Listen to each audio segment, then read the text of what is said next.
After 12 years as a surgeon, I thought I had seen the absolute worst of humanity. I have held beating hearts in my hands. I have watched families collapse in waiting rooms. I have delivered news that shattered worlds. But nothing, absolutely nothing, prepared me for standing in my own living room and watching my baby sister drop a white powder into my champagne glass. The sister I had protected since childhood. The sister I had bailed out of debt 3 times. The sister who smiled at me across the room like nothing had happened. She wanted me dead. She wanted my money, my assets, my life. So I did what 12 years in the operating room had taught me. I stayed calm. I assessed the situation. And I switched the glasses. 5 minutes later, Laura was convulsing on the floor, poisoned by her own hand. And I was just getting started. If you want to know how I exposed the woman who tried to murder me at my own anniversary party, keep watching. Hit that subscribe button right now. This is the story of how I performed the most dangerous operation of my life, without a scalpel, without anesthesia, and without mercy. Let me take you back to earlier that evening. My Beacon Hill brownstone glowed with warm light against the October darkness. I had spent weeks planning this celebration. 10 years of marriage to Daniel Carter deserved something special. Not extravagant, not ostentatious, just elegant, just right. 50 guests filled the first floor. Colleagues from Boston General Hospital mingled with neighbors and distant relatives. The string quartet played softly in the corner. Crystal champagne flutes caught the candlelight. Everything looked perfect. Daniel stood by the fireplace, greeting guests with that easy charm that had attracted me to him 15 years ago. He was still handsome at 43, dark hair graying at the temples, warm smile that made everyone feel welcome. But his architecture firm had struggled for years now while my surgical career soared. I noticed how comfortable he seemed playing host in my house, spending my money on catering and flowers. I pushed the thought away. Tonight was about celebration. My mother Margaret stood across the room, elegant in navy silk, her silver hair perfectly styled. She had flown in from Connecticut for the occasion. But she was not standing with me. She was standing with Laura, as always. The two of them formed a unit, heads bent together, sharing some private conversation that did not include me. Even at my own anniversary party, I felt like a guest in my own family. I watched Margaret whisper something to Laura. My sister's expression flickered, nervous or excited, before she composed herself and laughed too loudly at nothing in particular. Something cold touched my spine. I ignored it. Laura was 4 years younger than me, the baby of the family. Golden hair that fell in perfect waves, delicate features that made people want to protect her. A fragility that had excused every mistake she ever made. I had spent my entire life protecting her. The failed boutique I funded. $60,000 gone. The credit card debt I paid off twice. The apartment deposit I covered when her last boyfriend left. Always with the promise that this time would be different. This time she would get her life together. She approached me now with a glass of champagne, smiling sweetly. "Emily," she said, pulling me into a hug, "everything is so beautiful. Daniel is so lucky to have you." Every word felt rehearsed, every gesture calculated.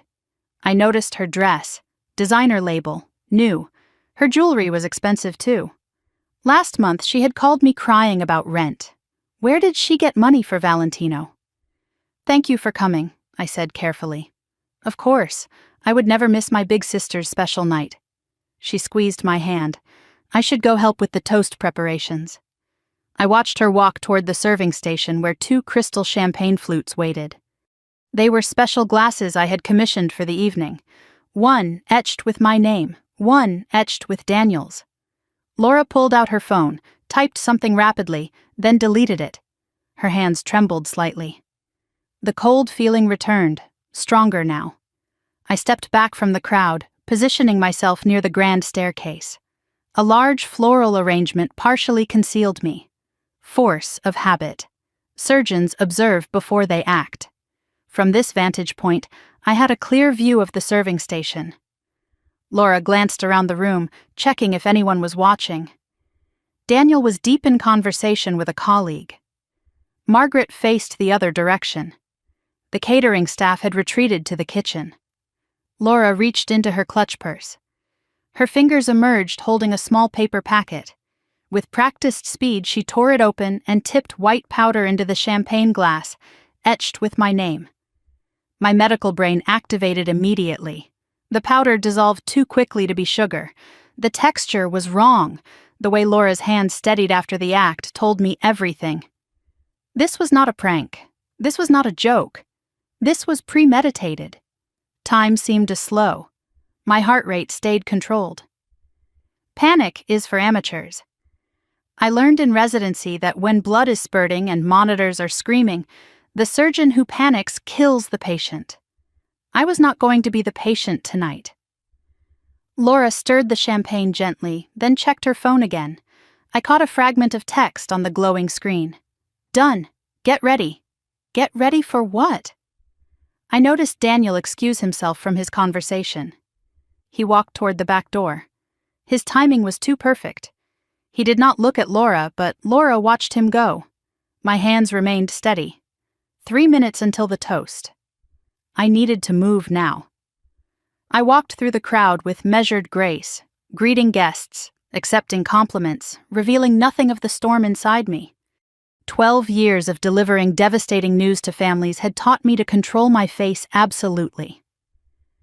I reached the serving station just as Laura stepped away to find Margaret. 2 glasses sat side by side, Emily on the left, poisoned, Daniel on the right, clean. My hands moved with surgical precision. 30,000 hours of operating had made my fingers faster than conscious thought. I reached for both glasses as if adjusting their position. In one fluid motion, I switched them. Left became right became left. Then I went further. I moved the glass meant for Daniel to the far end of the table, behind a flower arrangement. I took a clean glass from the catering tray and placed it where Daniel's should be. Now there were 2 clean glasses for the main toast, and 1 poisoned glass positioned exactly where Laura would instinctively reach when she joined the circle. My phone buzzed. Unknown number. You should leave the party early tonight. Trust me. I deleted the message without responding. The string quartet stopped playing. Daniel called for attention, his voice warm and practiced. Friends, family, he announced. Thank you all for being here to celebrate 10 wonderful years with the most amazing woman I know. I watched him with new eyes. His smile seemed mechanical. His charm felt like performance. Margaret watched with an expression I could not read. Laura moved to the serving station to distribute the toast glasses. She handed me the Emily glass with a sisterly smile. She handed a clean glass to Daniel. Then she picked up the remaining glass, the one in the position where she always stood. The poisoned glass. She raised it high. To my amazing sister, Laura announced, her voice bright with false love. May this next decade bring you everything you deserve. Everyone drank. I took a small sip of clean champagne, watching over the rim of my glass. Laura drained hers in one long swallow. 30 seconds passed. Laura laughed at something a guest said. 60 seconds. She wiped her forehead. The room is warm, she murmured. 90 seconds. Her smile faltered. She gripped the edge of a table. 2 minutes. Her words began to slur. Her pupils constricted to pinpoints. I recognized the signs immediately. Central nervous system depression. Respiratory compromise beginning. Laura looked across the room at me. Confusion crossed her face first, then horror, then understanding. She opened her mouth to speak, to accuse, to scream, but her body betrayed her first. Her knees buckled, the crystal glass slipped from her fingers and shattered on the hardwood floor. Laura collapsed into the silence, convulsing, foaming at the mouth, her body rigid with seizures. 50 guests stood frozen in horror. The party went silent. But my war had just begun. The room exploded into chaos the moment Laura hit the floor. Screams pierced the elegant chamber music still playing from the speakers. Guests stumbled backward, knocking over champagne flutes and silver trays of hors d'oeuvres. Someone shouted to call 911. A woman near the fireplace fainted into her husband's arms. I did not scream. I did not freeze. 12 years in trauma surgery had rewired my nervous system. While others panicked, I moved. I was beside Laura in 3 seconds, dropping to my knees on the Persian rug. My sister's body was rigid, every muscle locked in violent spasm. Foam gathered at the corners of her mouth, white-tinged pink with blood where she had bitten through her tongue. My clinical mind cataloged the symptoms automatically: rapid onset, severe muscle rigidity, respiratory depression, meiosis, the pinpoint pupils that told me exactly what I was dealing with. This was not a simple sedative. This was something far more dangerous. Possibly flunitrazepam, possibly GHB, possibly a cocktail designed specifically to kill.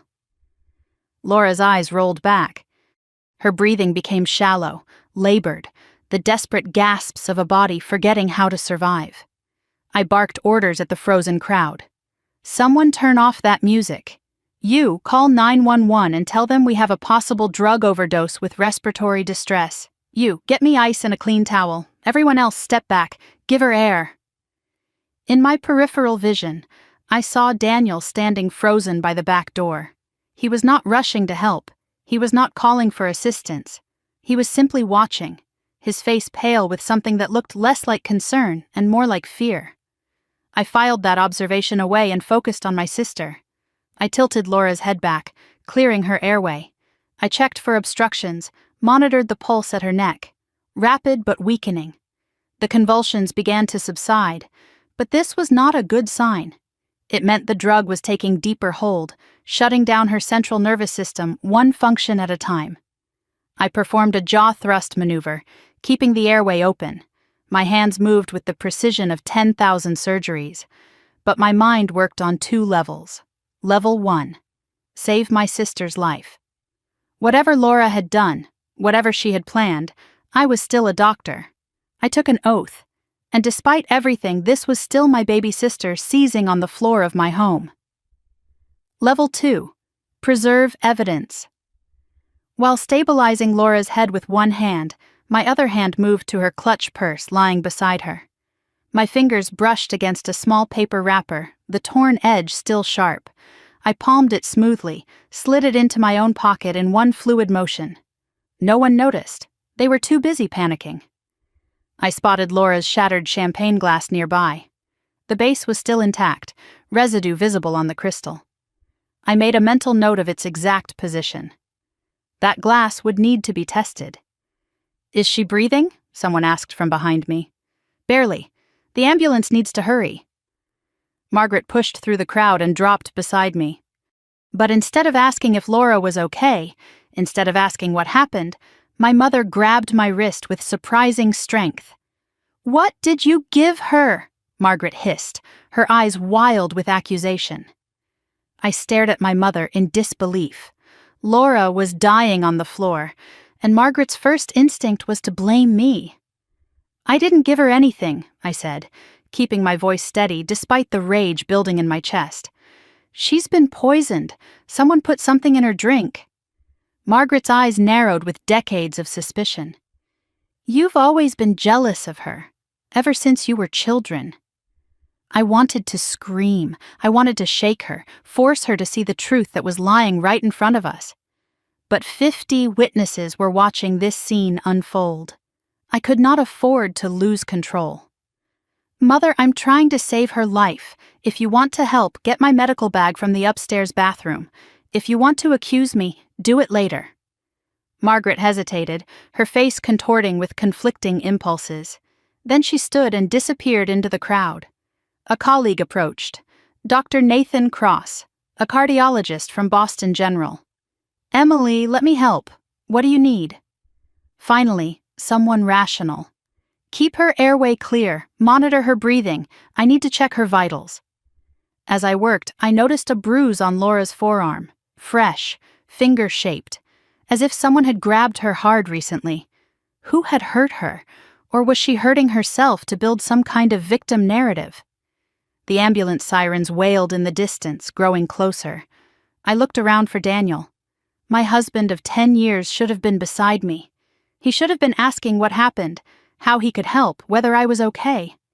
Instead, I found him near the back hallway, phone pressed to his ear, speaking in low, urgent tones.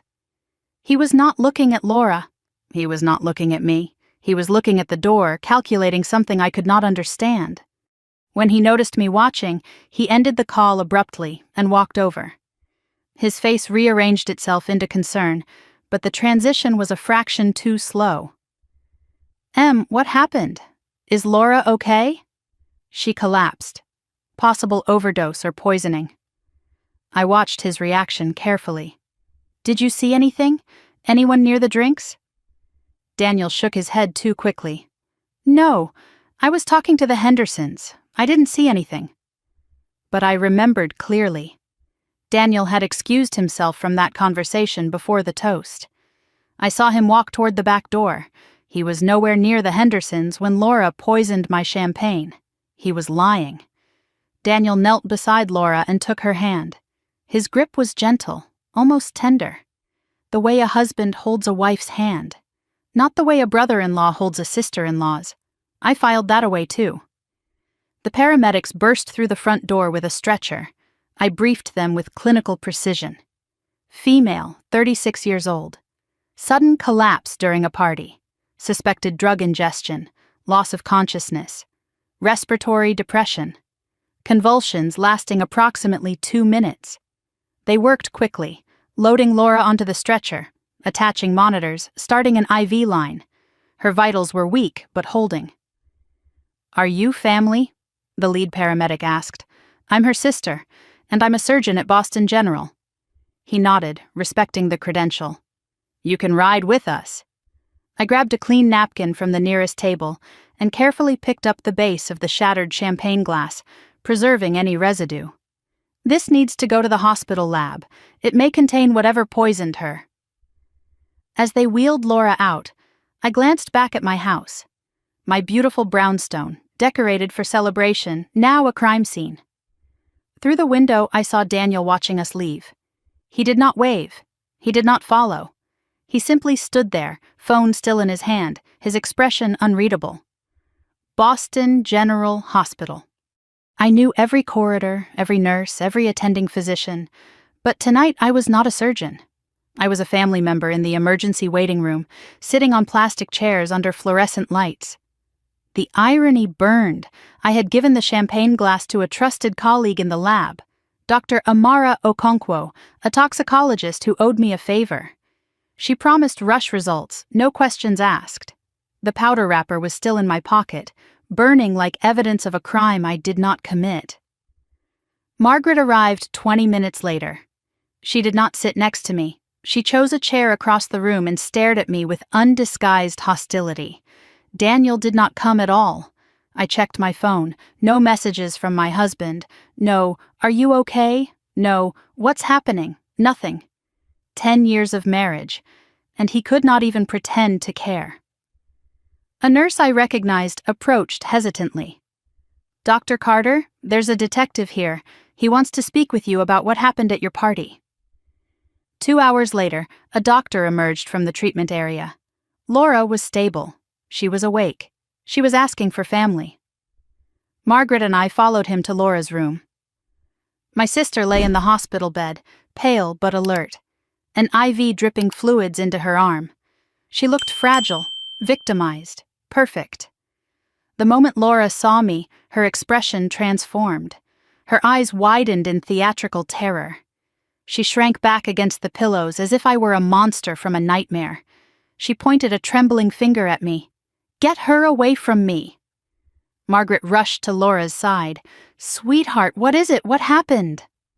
Laura's voice broke into a sob, perfectly pitched, perfectly timed. "She did this to me. Emily poisoned me. I saw her near the glasses before the toast. She switched them. She tried to kill me." The accusation hung in the air like a guillotine blade. Margaret turned to me with triumph in her eyes, as if she had expected this all along. "I knew it. I knew something was wrong with you." Before I could respond, before I could defend myself, the door opened. A man in a gray suit entered. Detective Marcus Rivera, Boston Police Department. His badge glinted under the hospital lights. His expression was professionally neutral, but his eyes were sharp, assessing everything. "Emily Carter?" he asked. "Yes." "I need to ask you some questions about what happened tonight." He paused, glanced at Laura's tear-streaked face, at Margaret's accusing posture. "I'm going to need you to come with me." I straightened my spine. I was a surgeon. I had faced death on the operating table 1,000 times. I would not break now. "Of course, Detective," I said, my voice steady as steel. "I have nothing to hide." But as I followed him out of the room, I realized the terrible truth of my situation. The evidence was in my pocket. The truth was in my memory. And the entire world was about to believe I tried to murder my own sister. Detective Rivera led me to a small consultation room on the hospital's administrative floor. White walls, metal table, 2 plastic chairs. The room smelled like disinfectant and bureaucracy. I had been in rooms like this before, delivering devastating news to families whose loved ones did not survive surgery. I never imagined sitting on the other side of the table. Rivera settled across from me, opened a small notebook, clicked his pen. His movements were deliberate, unhurried. He had done this 1,000 times. "Dr. Carter, I want to be clear. You're not under arrest. This is just a preliminary conversation to understand what happened tonight." I nodded slowly. I knew the language of careful phrasing. Not under arrest meant not yet. "Can you walk me through the evening? Start from when you first noticed something was wrong." I took a breath. I could tell him everything. The powder, the switch, the evidence in my pocket. But something stopped me. Instinct. The same instinct that tells a surgeon when an operation is about to go wrong. "Before I answer any questions," I said, "I'd like to call my attorney." Rivera's expression flickered with something that might have been surprise or respect. "That's your right." As I reached for my phone, I noticed my hands were steady, rock solid, the same hands that saved 3 lives in surgery last week. I wondered if the detective noticed too, if he was cataloging my calm as evidence of guilt rather than evidence of training. I scrolled through my contacts. I needed someone who understood criminal law, someone who would not flinch at a high-profile case, someone I trusted absolutely. Rachel Kim, Harvard Law, class of 2008. We shared a study group during my pre-med years when she was finishing her JD. Now she ran her own criminal defense practice in downtown Boston. I texted her, "Emergency, hospital, I need you now." The response came in 30 seconds. "On my way. Say nothing until I arrive." I set my phone on the table and waited. Detective Rivera made small talk, the weather, the hospital renovation. Safe topics designed to make me comfortable, to make me forget he was investigating me for attempted murder. I responded in monosyllables. 23 minutes later, the door opened. Rachel Kim entered like a force of nature. 5'2", impeccably dressed in a navy suit despite the late hour, eyes sharp enough to cut glass. "Detective Rivera," she said. Not a question. "I'm representing Dr. Carter. This interview is over until I've consulted with my client." Rivera accepted this without argument. He left us alone in the room. My phone buzzed on the table. A notification from my bank. Alert. Joint account ending in 4471 has been frozen pending investigation. Daniel's name was on that account. Someone had moved fast. Too fast for a standard investigation. Rachel noticed my expression. "What is it?" I showed her the screen. "They've frozen my accounts. Already." Rachel's jaw tightened. That's unusual for this stage. Someone is pushing this case hard. Before we could discuss further, Detective Rivera returned. His expression had shifted since he left us. More guarded, less neutral. "Dr. Carter, your sister has given her statement. I think you should know what she's claiming." Rachel stepped forward. "My client doesn't need to..." I want to hear it, I interrupted. I needed to know what I was fighting. Rivera consulted his notebook. Miss Bennett claims that you have exhibited jealous and controlling behavior throughout her life. She states that you resented her close relationship with your mother. She alleges that you made comments in recent months about wishing she would disappear. My blood ran cold. I never said those words. Not once. Not ever, Rivera continued. She also claims that she saw you handling the champagne glasses before the toast. She says when she tried to stop you, you told her to mind her own business. She believes you intended to poison her and accidentally drank from the wrong glass yourself, then switched them in panic. The lie was so complete, so detailed, so perfectly constructed that I almost admired the craftsmanship. Laura had been planning this for a long time. That's completely false, I said. Every word of it. Rivera's expression did not change. That's what we're here to determine. A nurse passed by in the hallway outside, Janet Morrison. She had worked with me for 6 years in the surgical ward. Our eyes met through the window. Her face showed unmistakable sympathy. She slowed her pace, glanced at the detective, then pressed a folded piece of paper into my palm as she passed the doorway. The note was warm from her hand. I slipped it into my pocket without reading it. Rivera asked to take Margaret's statement next. Rachel objected, but he insisted it was standard procedure. Through the consultation room window, I watched Rivera speak with my mother in the hallway. Margaret's posture was rigid, defensive. She gestured emphatically. She pointed toward my room. She was not defending her eldest daughter. She was building the case against me. When Rivera returned, his demeanor had cooled further. Your mother corroborates much of your sister's account. She describes you as emotionally distant since childhood. She mentioned an incident when you were 15. Something about pushing your sister down the stairs? My jaw tightened. Laura fell. I tried to catch her. I was the one who called the ambulance. I held her hand the entire way to the hospital. That's not how your mother remembers it. Of course it was not. Margaret had been rewriting history for 30 years, always casting Laura as the victim and me as the villain. Rachel placed a hand on my arm. A warning. Detective, my client has been cooperative. Unless you're planning to make an arrest, I suggest we conclude this conversation. Rivera closed his notebook. Dr. Carter, don't leave town. As Margaret passed me in the hallway, she paused. For one moment, I hoped she would say something kind, something maternal. Instead, she leaned close and whispered, I always knew there was something wrong with you. The words hit harder than any physical blow could have. I tried calling Daniel for the 4th time, straight to voicemail. I texted him, Where are you? I need you. No response. Rachel watched me with careful eyes. Your husband. Where was he when all this happened? I thought back. Daniel by the back door. Daniel on his phone. Daniel watching from the window as the ambulance pulled away. I don't know. He was at the party, but after Laura collapsed, he just disappeared. Has he contacted you at all? No. Rachel's expression tightened. She typed something into her phone, then showed me the screen. A social media check-in from 2 hours ago. Daniel Carter checked in at the Marriott Long Wharf Hotel. My husband was not at the hospital. He was not at home. He was at a hotel downtown while his wife was being interrogated for attempted murder. Something cracked inside me. Not my composure, but my denial. I had been making excuses for Daniel for years. His career struggles, his emotional distance, his late nights that never quite added up. No more excuses. He's not coming, I said quietly. Is he? Rachel shook her head. I don't think so. I unfolded the note Janet had slipped me. 2 sentences in hurried handwriting. Check the pharmacy records.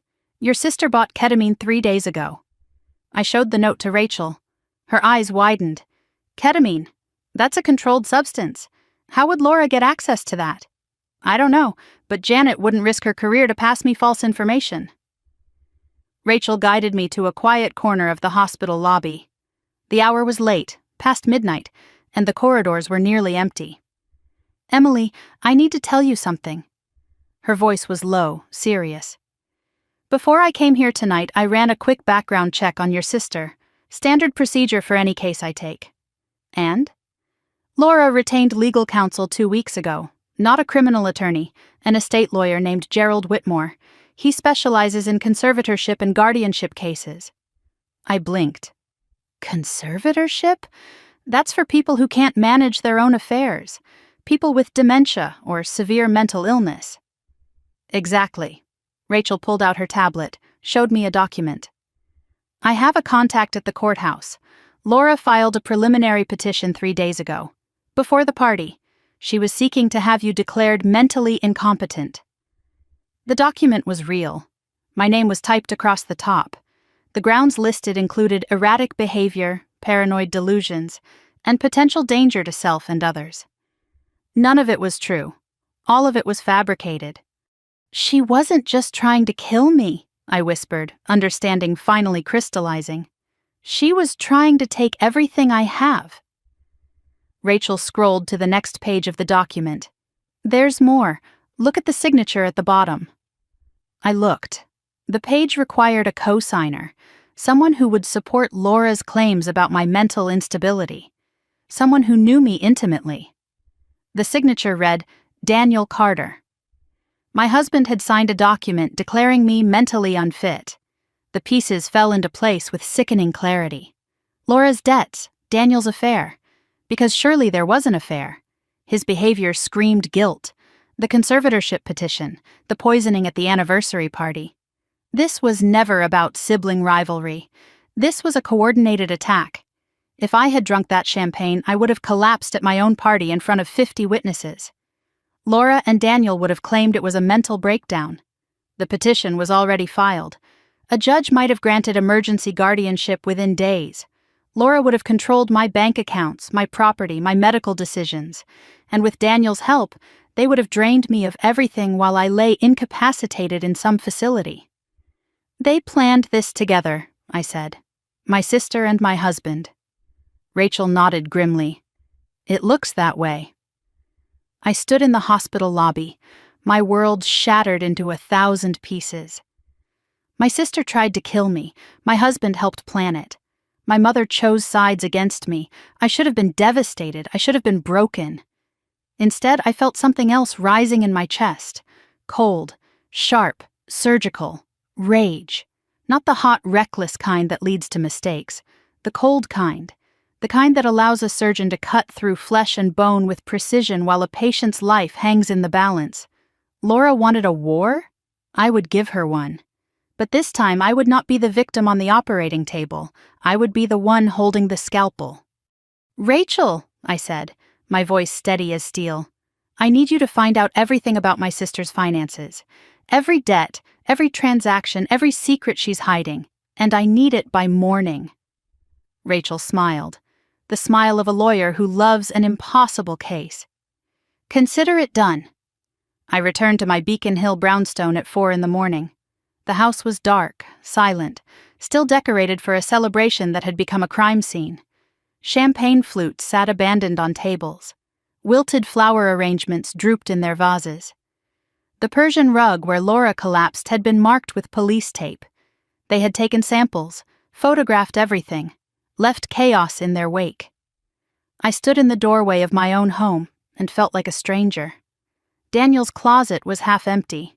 He had come while I was at the hospital, taken his clothes, his laptop, his golf clubs. He left no note, no explanation, just absence. 10 years of marriage erased in a few suitcases. I did not cry. I was beyond tears now. I walked through each room methodically, cataloging what he took, what he left behind. His wedding ring sat on the bathroom counter, abandoned, like our vows. I picked it up, felt its weight in my palm, then I dropped it in the trash. No sentiment, no grief, only clarity. On the kitchen counter I found a handwritten note I had missed earlier. Daniel's handwriting. 7 words that confirmed everything. I'm sorry it came to this. You left me no choice, no signature, no explanation of what this meant, just 7 words of cowardly justification. I had work to do. Rachel arrived at 7 a.m. with coffee and a thick folder of documents. She had not slept either, but her eyes were bright with the energy of discovery. "You need to see this," she said, spreading papers across my dining table.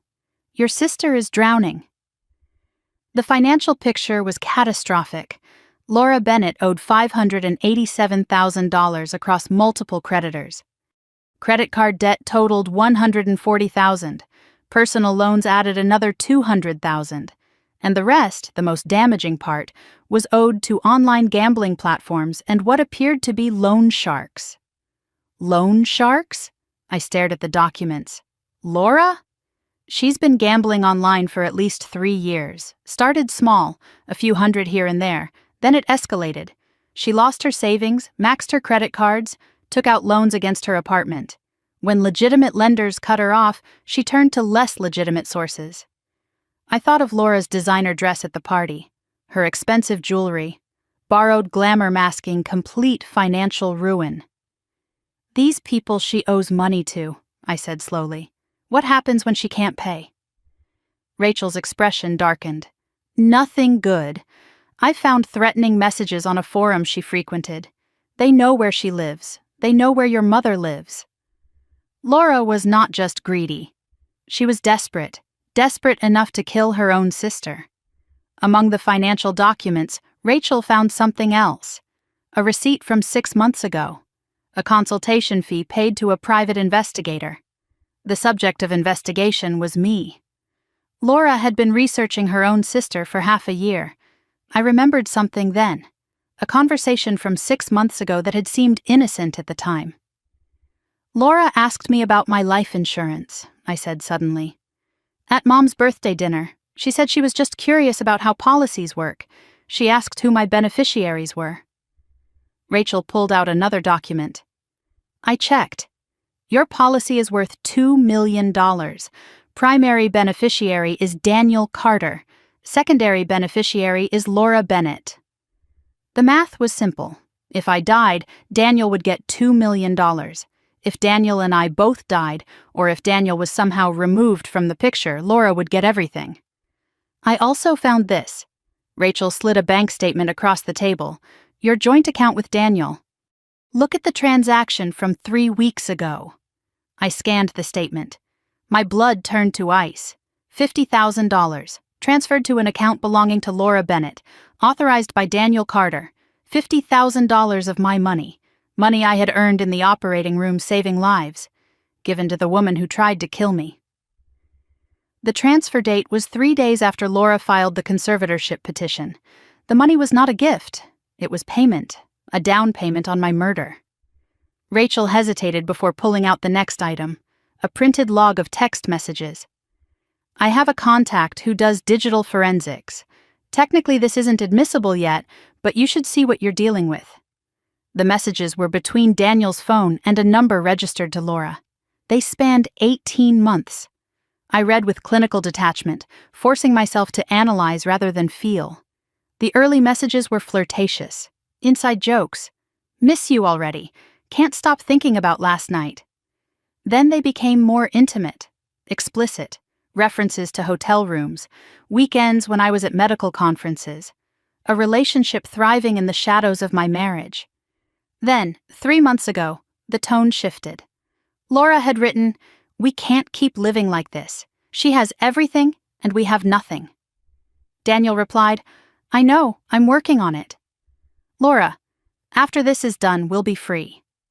Daniel, "Soon. Just trust the plan." I set the pages down. My hands were steady, but something inside me had turned to stone. 3 years. My husband and my sister had been betraying me for 3 years. The final message in the log was sent the night of the party, 20 minutes before the toast. Daniel to Laura, "Glasses are set. Don't mess this up." Rachel spread more documents on the table. Credit card statements, hotel receipts, timestamps, and locations. Daniel has been careful, but not careful enough. I found charges at 3 different hotels over the past 6 months. All on nights you were working late or traveling.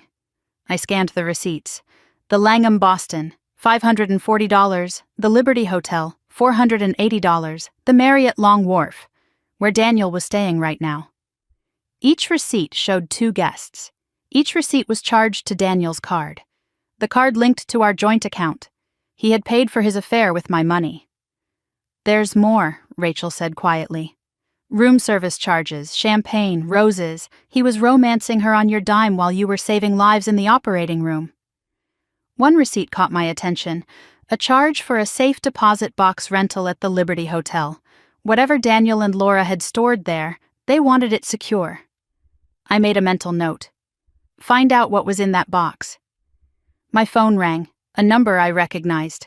Dr. Miriam Walsh, the therapist I had seen for 6 months after my father died. "Emily, I need to tell you something." Her voice was troubled. "Someone contacted my office last week claiming to be from your insurance company. They requested copies of your treatment records." My grip tightened on the phone. "What did you tell them?" "Nothing. Patient confidentiality is absolute." "But Emily," the caller ID traced back to a legal firm, Whitmore and Associates. Gerald Whitmore, Laura's conservatorship lawyer. "She tried to get your therapy records," Rachel realized, listening on speaker. "She was building a case. If she could prove you had a history of mental health treatment, the conservatorship petition would be stronger." I thought of my sessions with Dr. Walsh, grief counseling after losing my father. Nothing more. Normal, healthy processing of loss. But in the wrong hands, with the right spin, even grief could be weaponized. Dr. Walsh added one more detail. The caller specifically asked about any references to paranoid ideation or delusional thinking in your file. They seemed disappointed when I refused to answer. "She's been planning this for months," I said after hanging up, "maybe longer." Every kindness I had ever shown Laura, every debt I had paid, every time I answered her calls at 2 a.m, all of it had been catalogued, twisted, prepared for use against me. I remembered the security system. After a break-in on our street 2 years ago, I had installed cameras throughout the house: front door, back door, living room, kitchen. "The cameras," I said suddenly. "They record to a cloud server. Daniel doesn't know the password." I pulled up the app on my phone, navigated to the footage from the party. Rachel leaned in, watching over my shoulder. 8:47 in the evening. The serving station came into view. Laura approached, glanced around nervously. And there, stepping into frame, was Daniel. He positioned himself between Laura and the crowd, blocking the view from the living room. He checked his watch. He nodded slightly. Laura pulled out the packet. She emptied it into my champagne glass. Daniel watched. He did not stop her. He did not react. He simply kept watch, then walked away as if nothing had happened. The timestamp was clear. Their faces were clear. The conspiracy was documented in high definition. I stared at the frozen image on my phone screen. My husband and my sister, captured in the act of planning my murder. This was not circumstantial. This was not, he said, she said. This was proof. "Can we use this?" I asked. Rachel's smile was sharp. "Absolutely. This is your property, your security system, legally obtained footage. Any judge in Massachusetts will admit this as evidence." I saved the video, backed it up to 3 separate locations. Then I set my phone down and looked at Rachel. Laura accused me of poisoning her in front of the police. She convinced my mother I'm mentally unstable. She filed papers to take control of my entire life. I stood and walked to the window, looking out at the city waking up to an ordinary morning. Now it's my turn. Rachel gathered the documents, the receipts, the evidence of betrayal stacked in neat piles. "What do you want to do first?" I turned back, my expression calm as a surgeon about to make the first incision. "I want to talk to my husband." The Marriott Long Wharf lobby was elegant and impersonal, the kind of place where businessmen conducted affairs and wives pretended not to notice. I walked through the revolving door with the same calm I brought to the operating room before a high-risk surgery. I had called ahead. Daniel agreed to meet. His voice was wary on the phone. He probably thought I wanted to reconcile, to beg him to come home. He had no idea what I knew. I chose this location deliberately. Public enough that Daniel could not make a scene. Private enough for honest conversation. Neutral territory that belonged to neither of us. I spotted him at a corner table in the hotel bar, nursing a whiskey. He looked tired, unshaven, nothing like the polished man who had hosted our anniversary party 2 nights ago. Guilt does that to people. It erodes them from the inside. He stood when he saw me, attempted a smile that died on his lips when he read my expression. "Em," he said, "thanks for meeting me. I know things are complicated right now." Complicated? He called attempted murder complicated. I sat across from him, set my phone on the table with the recording app already running, and folded my hands. "Tell me about Laura," I said. Daniel's face drained of color. His hand trembled slightly as he reached for his whiskey. He knew that I knew. The only question was whether he would lie again. For a long moment he said nothing. I watched him calculate. Deny? Deflect? Confess? Finally, his shoulders slumped in defeat. "How long have you known?" "Long enough, but I want to hear it from you." He took a long drink, set the glass down with a trembling hand. "It started 3 years ago. At your mother's Christmas party, Laura was upset about something. Her boyfriend had just left her. I found her crying in the garden." I remembered that Christmas. I had been called to the hospital for an emergency surgery. I left Daniel at the party alone. "I comforted her," Daniel continued. "That's all it was supposed to be. Just comfort. But then—" He trailed off, unable to meet my eyes.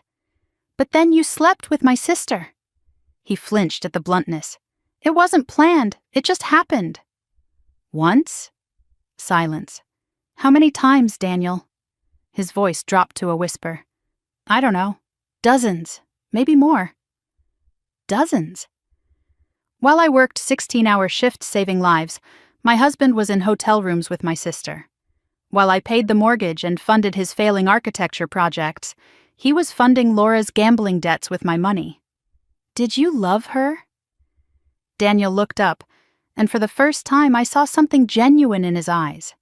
Confusion. "I don't know," he admitted. "I don't know what I feel anymore." His phone lit up on the table. The caller ID showed a heart emoji followed by the letter L. Laura was calling him right now, while he confessed to his wife. He silenced it without answering. Daniel ran his hands through his hair, the gesture of a man drowning. "You have to understand, Em. You were never there. You were always at the hospital, always saving someone else's life while ours fell apart. I was lonely. Laura was lonely. We found each other."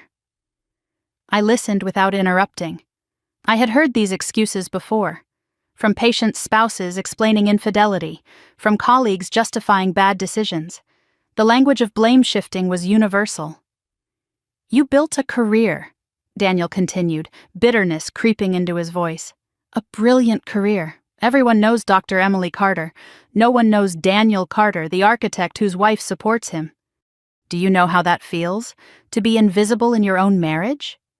So you decided to kill me?" The words landed like a slap. Daniel recoiled. "I didn't want to kill you. I never wanted that." "But you helped plan it.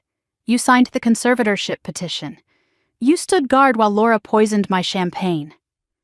Daniel's face crumbled. "I didn't know she was going to use poison. I swear to God, Em, I thought she just wanted to make you look unstable. I thought—" "You thought what? That drugging me would be acceptable as long as it didn't kill me?" He had no answer. I leaned forward. "What was in the safe deposit box, Daniel? The one you rented at the Liberty Hotel?" His eyes widened with genuine surprise. He had not expected me to know about that. Daniel's resistance collapsed entirely. The whiskey was gone. His hands shook. "Laura came to me 6 months ago. She was terrified. She owed money to dangerous people, loan sharks. They threatened to hurt her, to hurt your mother. She needed $500,000 or they would kill her." I remained silent, waiting. "She said there was a way to get the money without anyone getting hurt. If you were declared incompetent, she could become your guardian. She could access your accounts, Sell some assets, pay off her debts.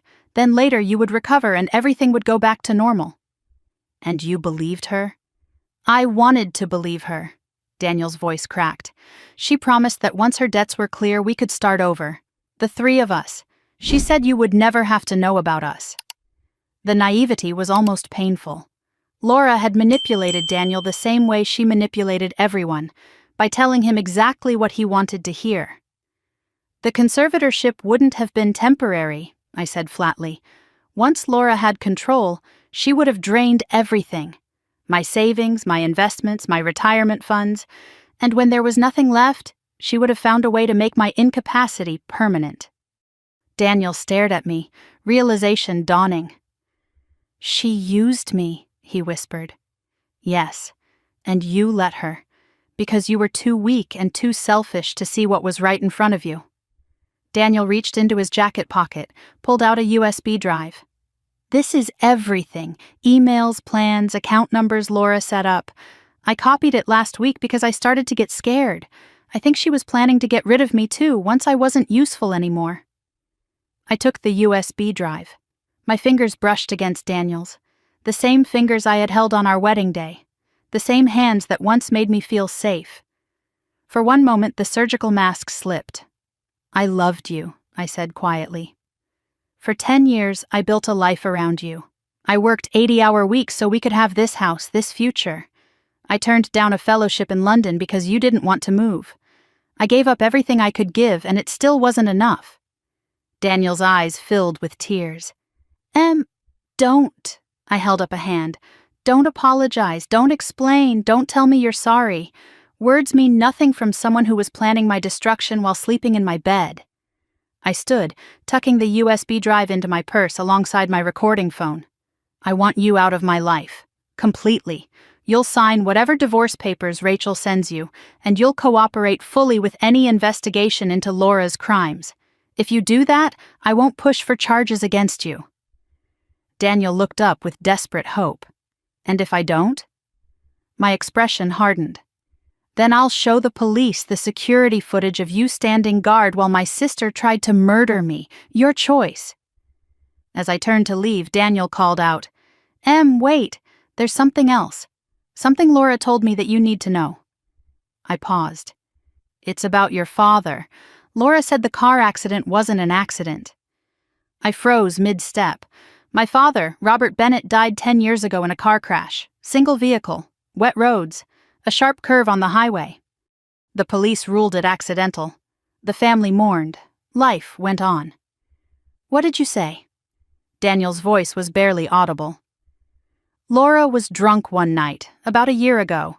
She said something strange, that your father got what was coming to him.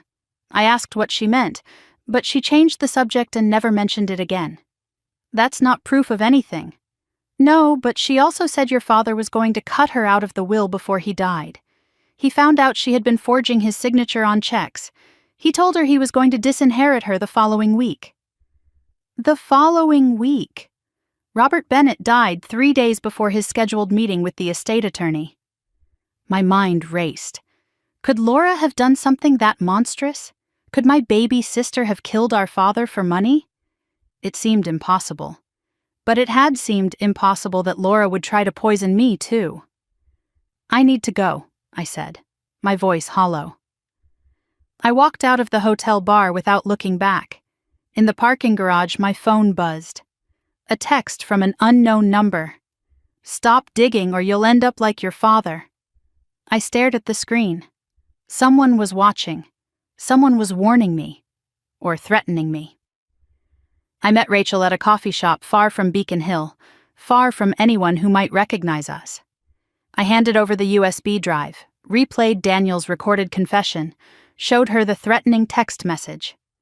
Rachel listened to everything without interrupting. When I finished, she set down her coffee cup. This changes things. If Laura was involved in your father's death, this isn't just attempted murder. This is a pattern. A decade-long pattern of financial predation and possibly multiple homicides. I nodded. I had reached the same conclusion. What do we do? Rachel pulled out a legal pad, began making notes. First, we secure all this evidence in multiple locations. Second, we get the toxicology results on the champagne. Third, we start investigating your father's accident. Police reports, insurance claims, any witnesses? She looked up at me. And fourth, we prepare for Laura's next move, because she knows you're fighting back. And desperate people do desperate things. I arrived home to find the lights on. Lights I had turned off when I left. I approached cautiously, hand on my phone ready to dial 911. The front door was unlocked. I pushed it open slowly. Margaret sat in my living room, posture rigid, face streaked with tears. She was holding a piece of paper. "Emily." Her voice trembled. "Laura called me an hour ago. She's holding a press conference tomorrow morning. She's going to tell everyone what you did to her." Margaret handed me the paper. A printed press release. The headline read, "Prominent Boston surgeon accused of attempted murder. Sister speaks out." Below it was Laura's photo, the perfect victim, ready to destroy my reputation before I could destroy her. The race was on, and Laura had just fired the first public shot. I watched the press conference from my living room, alone. Laura sat behind a podium at the Boston Press Club, flanked by her new attorney. Victor Ashford was a silver-haired man known for representing high-profile victims in civil suits. He had the kind of face that made juries trust him immediately. Laura wore minimal makeup, a simple black dress. Her hair was pulled back with no jewelry, every detail calculated to project vulnerability. The cameras loved her. "My sister tried to kill me," Laura said, her voice trembling with rehearsed emotion. "At her own anniversary party, in front of our family, she poisoned my drink. If I hadn't collapsed when I did, if the paramedics hadn't arrived in time, I would be dead." She dabbed at her eyes with a tissue. The gesture was perfect, delicate, wounded. "Emily has always been jealous of me. She resented our relationship with our mother. She controlled every aspect of her husband's life until he had nowhere else to turn. And when I tried to help Daniel escape her abuse, she decided to eliminate me." I stared at the screen. Laura had inverted reality completely. The abuser claimed victimhood, the murderer wept for the cameras, and the world believed every word. The press conference cut to a photo of me. I was at a medical conference, my expression stern and professional. Beside it, they placed a photo of Laura smiling at a charity event. The visual narrative was clear: cold villain versus warm victim. Within an hour, the hashtag exploded. Justice for Laura trended nationally. My name was attached to words like monster, psychopath, narcissistic abuser. Strangers dissected my life with the confidence of people who had never met me. Someone dug up my medical school yearbook photo. Another found my address. A Facebook group formed called Survivors of Narcissistic Siblings, with Laura's story as the first post. I scrolled through the comments, each one a small wound. I always knew something was off about female surgeons. Too cold, too controlling. Her poor husband. Can you imagine being married to that ice queen? Laura is so brave for speaking out. Emily belongs in prison. The cruelty was breathtaking. These people knew nothing about me. Nothing about the lives I had saved, the sacrifices I had made, the sister I had supported for 30 years. They saw Laura's tears and my composure, and they chose the performance over the truth. I closed my laptop. My hands were steady, but something inside me was bleeding.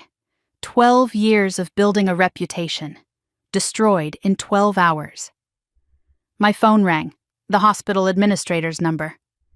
I already knew what this call would bring. Dr. Patricia Holloway, Chief Medical Officer of Boston General, delivered the news with clinical detachment. "Emily, I'm sure you understand our position. The hospital cannot be associated with a criminal investigation of this nature. Until the matter is resolved, we're placing you on administrative leave. Effective immediately." "I haven't been charged with anything," I said, keeping my voice level. "Laura is the one who poisoned the champagne. I have evidence." "I'm aware of your claims." Her tone suggested she did not believe them. But the court of public opinion has already rendered its verdict. Our board received 200 complaint calls this morning. Parents are threatening to transfer their children to other hospitals if you remain on staff. I closed my eyes. I had worked at Boston General for 9 years. I had performed over 4,000 surgeries. I had trained dozens of residents. And now I was being erased because of a hashtag. What about my patients? Mrs. Rodriguez is scheduled for a colectomy on Thursday. I promised her, Dr. Mendez will take over your cases. I'm sorry, Emily. My hands are tied. The line went dead. I stood in my kitchen, suspended, silenced, stripped of the identity I had spent 12 years building. An email notification appeared on my phone. Your hospital access credentials have been deactivated. Below it, another message. Surgical privileges suspended pending review. They had not even waited for my response before locking me out. I tried calling colleagues. Most did not answer. Those who did kept the conversations brief and uncomfortable. Dr. Nathan Cross, the cardiologist who helped at the party, sent a text instead of calling. Emily, I believe you, but I can't be seen supporting you publicly right now. I'm sorry. I have a family to think about. Dr. Sarah Okonjo, my closest friend at the hospital, did not respond at all. We had shared hundreds of surgeries, thousands of coffees, countless late-night conversations about life and medicine. Now there was only silence. The medical community that had embraced me for a decade had collectively decided I was radioactive. I sat in my living room surrounded by evidence of a life that no longer existed. My surgical calendar on the wall showed appointments I would never keep. Thank you cards from patients lined the mantel. A framed photo from last year's hospital gala showed colleagues smiling beside me. The same colleagues who now pretended I did not exist. This was what isolation felt like, not dramatic loneliness, but the quiet withdrawal of everyone who once mattered. I made myself a cup of tea. My hands finally trembled. The doorbell rang. I tensed. Reporters had been circling the block all morning. I peered through the peephole and saw a face I did not expect. A young man in a catering company polo shirt, clutching his phone like a lifeline.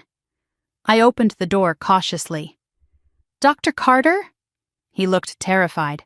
I'm sorry to show up like this. I didn't know where else to go. His name was Marcus Webb, 23 years old. He had worked as a server at my anniversary party. I let him in and guided him to the living room. He perched on the edge of the sofa, knee bouncing with nervous energy. I saw what happened at the party, Marcus said. I was refilling champagne glasses near the serving station. I saw your sister put something in your drink.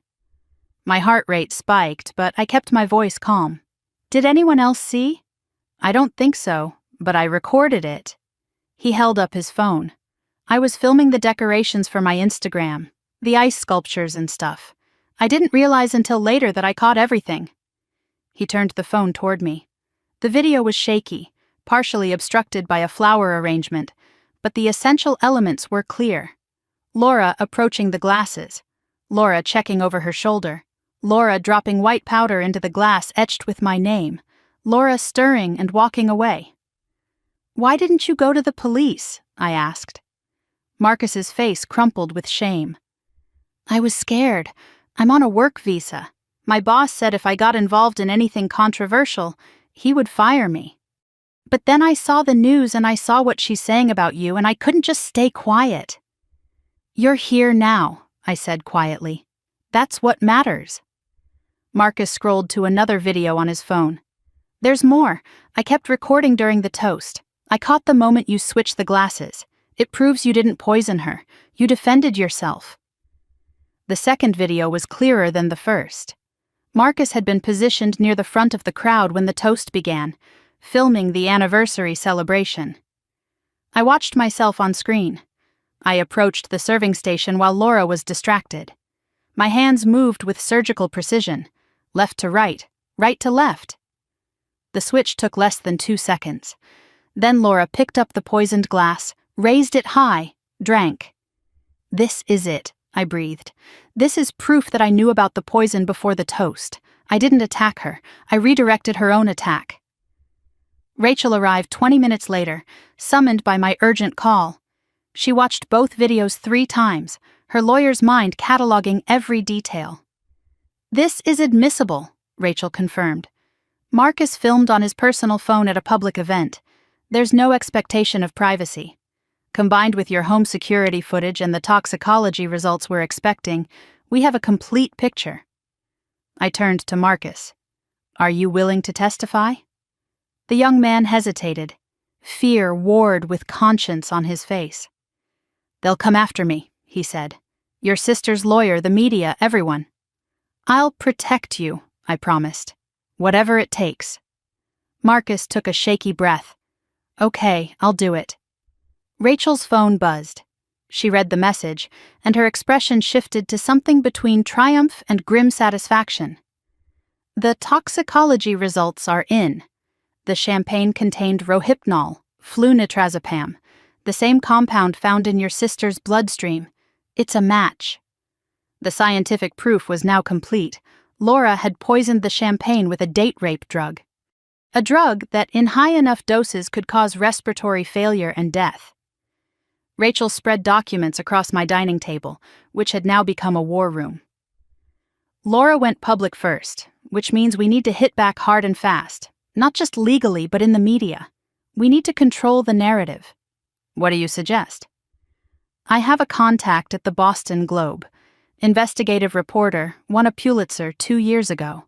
She's skeptical of easy victim narratives. If we give her exclusive access to our evidence before the hearing, she can publish a counterstory that reframes everything." "Won't that look like we're trying the case in the press?" Rachel smiled grimly. "Laura already did that. We're just responding. The difference is we have evidence. She has tears." I considered her words. A lifetime of professional restraint told me to wait, to trust the legal system, to let truth prevail in court. But the legal system moved slowly. Public opinion moved fast. By the time I was exonerated in court, my reputation could be permanently destroyed. "Make the call," I decided. "Let's give them something to write about." That evening, I allowed myself a moment of cautious hope. I had witnesses. I had evidence. I had a plan. Then my phone rang. Caller ID showed Boston Police Department. "Dr. Carter, this is Detective Rivera. I need you to come to the station tomorrow morning." My stomach tightened. "Am I being arrested?" A long pause. "No, not yet, but there's been a development. We've received new information from your sister's legal team. They're claiming they have a witness, a nurse from Boston General who will testify that you threatened to kill your sister 3 weeks before the party." My blood turned to ice. I had never threatened anyone. But I knew exactly who would lie about such a thing. Someone inside the hospital, someone Laura had gotten to first. "Who is the witness? I can't disclose that yet, but I suggest you bring your attorney." The line went dead. I stared at my phone. Laura had planted a false witness inside my own hospital, someone willing to commit perjury to destroy me. The war had just escalated, and I was running out of time. Detective Rivera slid a photograph across the interrogation table. A woman in her 40s with sharp features and dyed blonde hair stared back at me. "Do you know this person?" I recognized her immediately.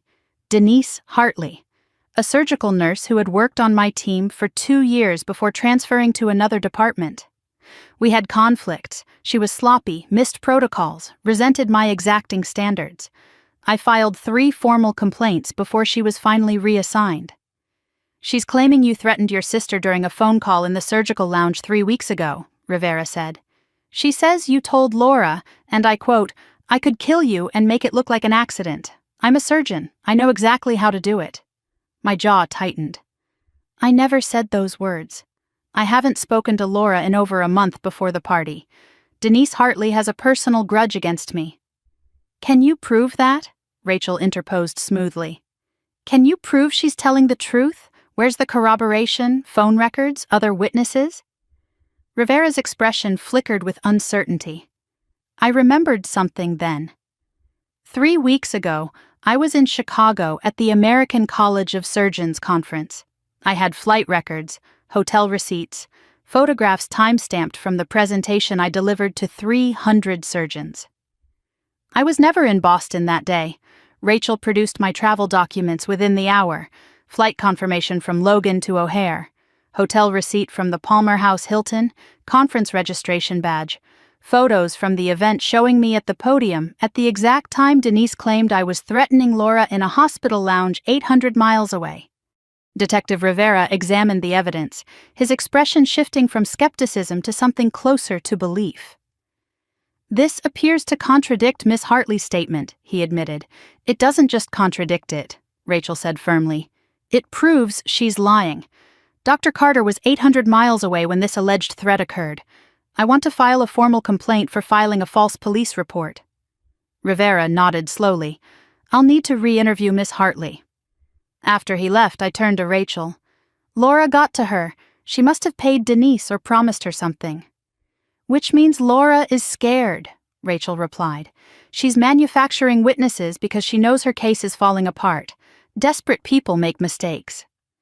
Rachel's investigator texted her an update. He had found Denise Hartley's bank records. A cash deposit of $15,000 appeared in her account 2 days after the party. The source was untraceable, but the timing was damning. Dr. Amara Okonkwo met me at a quiet cafe near the hospital. Neutral ground where we would not be seen by colleagues who had abandoned me. Amara slid a folder across the table. "The full toxicology report. I ran it twice to be certain." I opened the folder. The results were unambiguous. Flunitrazepam, commonly known as Rohypnol. Concentration in the champagne residue was approximately 2 milligrams per ounce, enough to cause severe sedation, respiratory depression, and potentially death, especially combined with alcohol. "This wasn't meant to just incapacitate you," Amara said quietly. "At this concentration, with champagne already in your system, you would have stopped breathing within 10 minutes. If no one had intervened, you would have died." I absorbed this information. I knew Laura intended harm, but seeing the numbers made it visceral. My sister had calculated a lethal dose. This was not impulsive. It was premeditated murder. "Where would she get Rohypnol?" I asked. "It's a controlled substance." Amara shook her head. "Dark web, most likely. Or she has a connection to someone with prescription access. Either way, obtaining this quantity required planning." Amara added one more detail that made my blood run cold. "I also found trace amounts of ketamine in the mixture. Your sister didn't just use one drug, she used a cocktail. Someone with medical knowledge helped her design this." Rachel's investigator, a former FBI agent named Tony Russo, had been tracking the drug source. His report arrived that afternoon via secure video call. "Rohypnol isn't easy to get in the United States," Tony explained. "It's not FDA approved, so it has to be imported illegally." I traced cryptocurrency transactions from an account linked to your sister. She purchased a party pack from a dark web vendor 6 weeks ago. 6 weeks. Laura had been planning my murder for at least 6 weeks. "What about the ketamine?" "That's where it gets interesting." Tony pulled up another document. "Remember the note your nurse friend gave you? She said Laura bought ketamine from a pharmacy. I tracked it down, a compounding pharmacy in Somerville. The prescription was written by a Dr. Harold Vance." I did not recognize the name. "Dr. Vance is a psychiatrist who lost his license 2 years ago for overprescribing controlled substances. He's been running a cash-only practice out of his home, writing scripts for anyone willing to pay." A disgraced doctor, a dark web vendor, a desperate sister with gambling debts, and a death wish for her sibling. The conspiracy was larger than I had imagined. Tony's final discovery was the most damning. Dr. Vance's patient records showed that Laura visited him 12 times in the past year. The diagnosis listed was anxiety disorder. The medications prescribed were Rohypnol, ketamine, and midazolam, a surgical anesthetic. My dining room had transformed into a command center. Documents covered every surface. A whiteboard tracked timelines, witnesses, and evidence chains. Rachel ran through the witness list methodically. Marcus Webb is our primary witness. His videos are our strongest visual evidence. I've prepped him for cross-examination. He's nervous but solid. Dr. Amara Okonkwo will serve as expert witness on toxicology.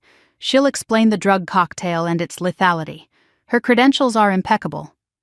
Dr. Nathan Cross was present at the party and helped with emergency care.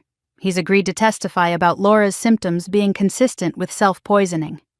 Daniel Carter. Rachel paused. He's cooperating, but he's a double-edged sword. His testimony confirms the affair and conspiracy, but the defense will attack his credibility as a scorned accomplice trying to save himself. I nodded. What about the security footage? Enhanced and time-stamped, we have continuous footage from 3 angles showing Laura approaching the glasses, adding the powder, and you making the switch. The evidence was overwhelming.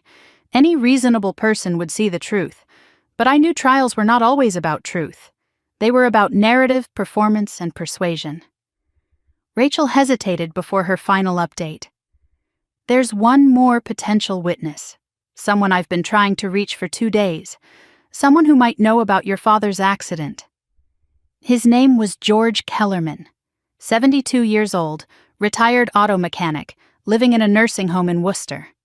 10 years ago, he worked at the garage that serviced Robert Bennett's car, the car that crashed, the car that killed my father. Rachel and I visited him together. George was frail but sharp-eyed, sitting in a wheelchair by a window overlooking a parking lot. I remember that car, George said, his voice gravelly with age. Silver Mercedes. Beautiful machine. Mr. Bennett brought it in for routine maintenance 3 days before the accident. Was there anything wrong with it? I asked. George was quiet for a long moment. The brakes were fine when I checked them, perfect condition. He paused. But what? After the accident, the police came to inspect the wreck. I overheard them talking. The brake lines had been cut. Clean cuts, not wear. Someone sabotaged that car. My heart pounded against my ribs. Did you tell anyone? George's face crumpled with old guilt. I tried. I called the police station, left messages. No one ever called back. Then about a week later, a young woman came to see me. Pretty thing. Blonde hair, crying her eyes out. Said she was Mr. Bennett's daughter. My blood turned to ice. Laura. She begged me not to say anything, said the family couldn't handle more tragedy, said her mother was suicidal with grief. I felt sorry for her, so I kept quiet. He looked at me with rheumy eyes filled with decades of regret. I'm sorry. I should have spoken up. George reached into his nightstand drawer and produced a faded envelope. I kept this, don't know why. Guilt, maybe. The police photos from the wreck. I wasn't supposed to have them, but I made copies. Look at the brake lines. Those cuts are surgical. Whoever did this knew exactly what they were doing. On the drive back to Boston, I stared at the photos George had given me. The brake lines were clearly severed. Not frayed, not worn, cut. She killed him, I said, the words heavy as stones. Laura killed our father 10 years ago, and she's been living off his death ever since. Rachel nodded grimly. The insurance payout from the accident was $300,000. Laura was listed as co-beneficiary with your mother. She received $150,000, which she gambled away. And when that money ran out, she started planning her next score. My voice hardened. Me. The pattern was sickening in its clarity. Laura was not a desperate sister who made one terrible mistake. She was a predator who had been hunting her own family for a decade. Father, sister, who would be next? Mother? Anyone with money Laura could access? I made a decision. We're not just going to defend against her accusations. We're going to expose everything. We returned to Boston as the sun set. My phone buzzed with a news alert. Breaking, key witness in Carter poisoning case attacked outside Boston apartment. My blood froze. I opened the article. Marcus Webb was assaulted 2 hours ago outside his apartment building. He was in stable condition at Massachusetts General with a concussion and broken ribs. His phone, containing the videos, was stolen. The article quoted an anonymous source. The victim claimed his attacker said, "Keep your mouth shut or next time we'll finish the job." I called Marcus immediately. No answer. I called the hospital. He was in surgery. Laura knew about the videos. Laura sent someone to silence him. But Laura made one mistake. She did not know that Rachel already had copies. Every video, every frame, backed up in 3 secure locations. The hearing was in 2 days. I had my evidence, my witnesses, my truth. Now I just had to survive long enough to use them. Margaret stood on my doorstep looking like a woman who had aged 10 years in 4 days. I checked the security camera before opening the door. A habit now, after Marcus's attack. My mother's usually immaculate hair was disheveled. Her designer coat was buttoned wrong. She clutched a worn leather satchel against her chest like a shield. I considered not answering. This woman had chosen Laura over me. She accused me of being wrong since childhood. She watched her eldest daughter get dragged away for questioning and said nothing in defense. But something in Margaret's posture stopped me. The rigid control was gone. In its place was defeat. I opened the door. "I need to talk to you," Margaret said. Her voice cracked on the last word. "Please, before it's too late." I stepped aside. My mother entered, moving like a woman walking to her own execution. We sat across from each other in the living room, the same room where Laura collapsed, where this nightmare began. The irony was not lost on either of us. "I know about the hearing tomorrow," Margaret said. "I know what you're going to present." She opened the leather satchel and pulled out a thick manila folder, edges worn from years of handling. "I've been keeping this for 10 years. I should have given it to you the day your father died. Instead, I was a coward." Margaret's hands trembled as she opened the folder. Inside were police reports, medical records, school disciplinary files, and handwritten notes in Robert Bennett's precise script. "Laura was never normal," Margaret began, her voice hollow. "I know that's a terrible thing for a mother to say, but it's the truth. From the time she was a child, she was different." I listened as my mother unraveled 30 years of hidden history. Age 8. Laura was caught stealing money from classmates' backpacks. Margaret paid off the families to keep it quiet. Age 12. Laura pushed a girl down the stairs at school after the girl won an award Laura wanted. The girl broke her collarbone. Margaret transferred Laura to a private school before charges could be filed. Age 15. Laura forged our father's signature on checks totaling $12,000. Robert discovered it, confronted her. That night, I fell down the stairs and broke my arm. "I always thought it was an accident," I whispered. Margaret shook her head, tears streaming down her face. "I saw her do it. I was at the top of the stairs. Laura looked right at me after you fell, and she smiled. She was punishing your father through you." My childhood rearranged itself in my memory. Every accident, every illness that kept me home when something important happened, every time Laura emerged as the victim of circumstances, all of it calculated. "Why didn't you stop her?" I demanded. Margaret's face crumpled. "Because I was afraid of her." Among the documents, I spotted a psychiatric evaluation dated 22 years ago. The diagnosis read, "Antisocial personality disorder with narcissistic features." Laura was 13 years old when this was written. Margaret had her evaluated, got the diagnosis, then buried the results. Margaret pulled out a leather journal. My father's handwriting filled every page. "Your father knew," she said. "He figured it out long before I accepted it. He kept records of everything Laura did, everything he suspected. He was building a case." I took the journal with reverent hands.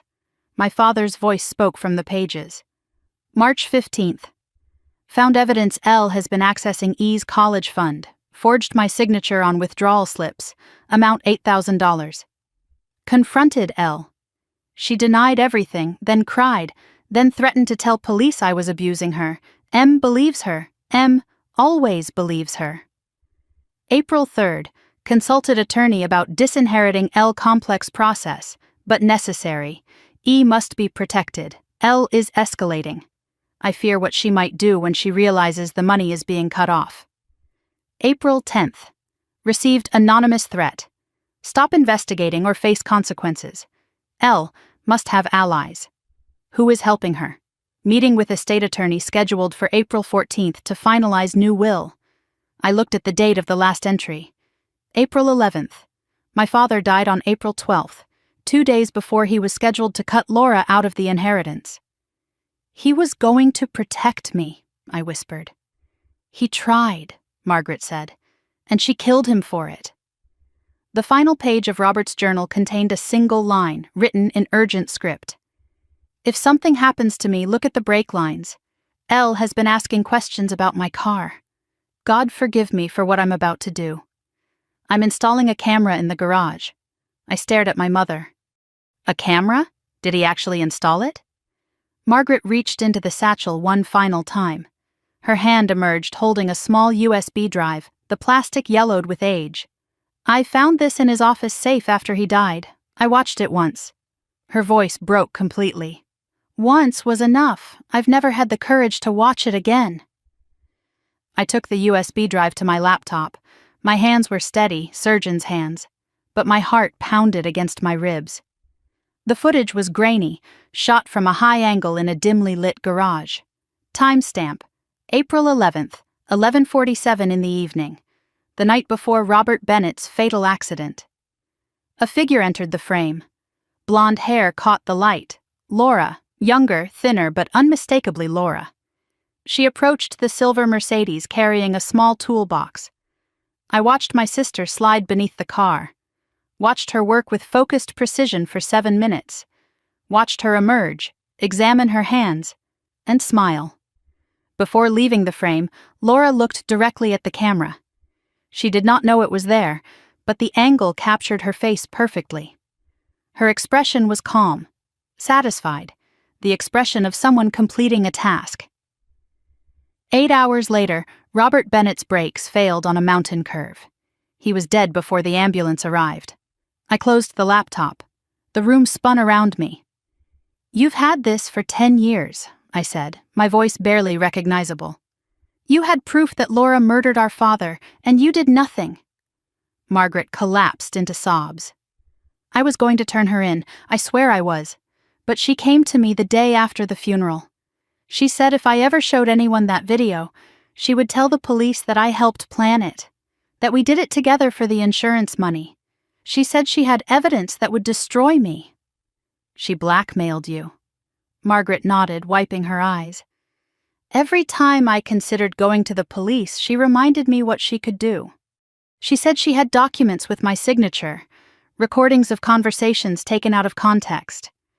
I don't even know if it's true, but I couldn't take the risk. So you protected her. You let her get away with murder. You let her come after me. I thought if I kept her close, kept her calm, gave her what she wanted, she would stop.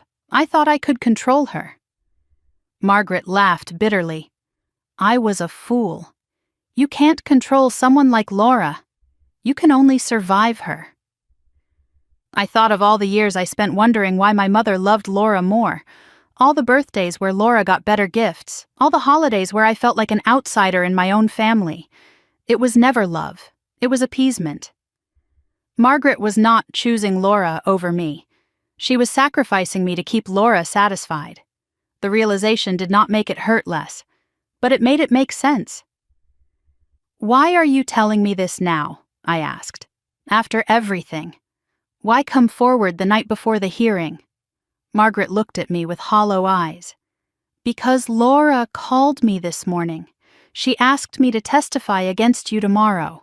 She wants me to tell the judge that you've always been mentally unstable, that you've threatened her for years. She paused. I can't do it anymore, Emily. I can't keep choosing her over you. I won't survive it. I studied my mother. This broken woman who had spent a decade in terror of her own daughter. There was no easy forgiveness here. Too much damage, too many years of silence. But there was something else. The beginning of understanding.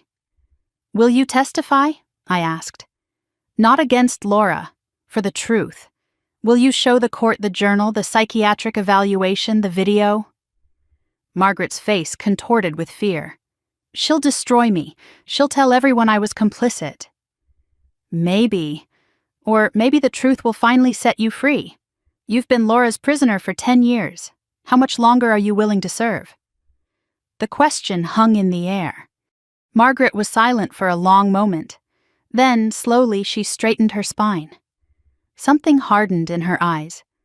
Not strength exactly, but resignation. Acceptance. I'll testify, she whispered. God help me. I'll tell them everything. I reached across and took my mother's hand, the first physical contact between us in years. There's one more thing I need to know. The night of the party, before everything happened. Did you know what Laura was planning? Margaret shook her head vehemently. I swear to God, I didn't know she was going to poison you. I knew she was desperate. She told me about the debts, the loan sharks. She begged me for money, but I didn't have it. Your father's life insurance is long gone. My savings are almost nothing. But you suspected something. Margaret hesitated. She asked me strange questions in the weeks before the party, about your medical history, about whether you'd ever had any episodes, about who would handle your affairs if you became incapacitated. The conservatorship. Laura was laying groundwork. I should have warned you, Margaret admitted, but I convinced myself it was nothing. I wanted it to be nothing. She looked at me with devastated eyes. I've failed you your entire life. I know that. I don't expect your forgiveness. I just want a chance to finally do the right thing. I squeezed her hand. Then tomorrow, we tell the truth. All of it. We spent the next 3 hours organizing the evidence, the journal, the psychiatric evaluation, the garage video. Rachel arrived to coordinate Margaret's testimony with the rest of our case. As Margaret prepared to leave, my phone buzzed, a text from Laura's number. I know Mom is with you. I know what she's going to do. You think you've won, but you have no idea what I'm capable of. See you in court, big sister. May the best Bennett win. I showed the message to Margaret and Rachel. She's threatening us, Margaret whispered, face pale. No, Rachel said, her expression grim but focused. She's panicking. People who are winning don't send texts like this. She knows she's losing control. I stared at the message. Tomorrow, I would face my sister in court. Tomorrow, every secret would be exposed, every lie dismantled, every crime laid bare. Tomorrow, one of us would walk out free, the other would leave in handcuffs. I deleted the text and looked at my mother. Get some rest. Tomorrow, we end this. Dawn broke over Boston. I had not slept. The dining room table was covered with labeled folders, each one a weapon in tomorrow's battle. Rachel arrived at 6 a.m. with coffee and a thick binder. The final case file. We reviewed everything one last time. Folder 1. Marcus Webb's videos, now backed up to 4 secure cloud locations, and 2 physical hard drives. The original phone was stolen, but the evidence survived. Folder 2.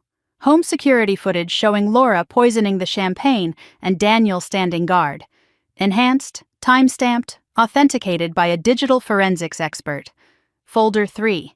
Toxicology reports confirming Rohypnol and ketamine in lethal concentrations. Folder 4. Financial records.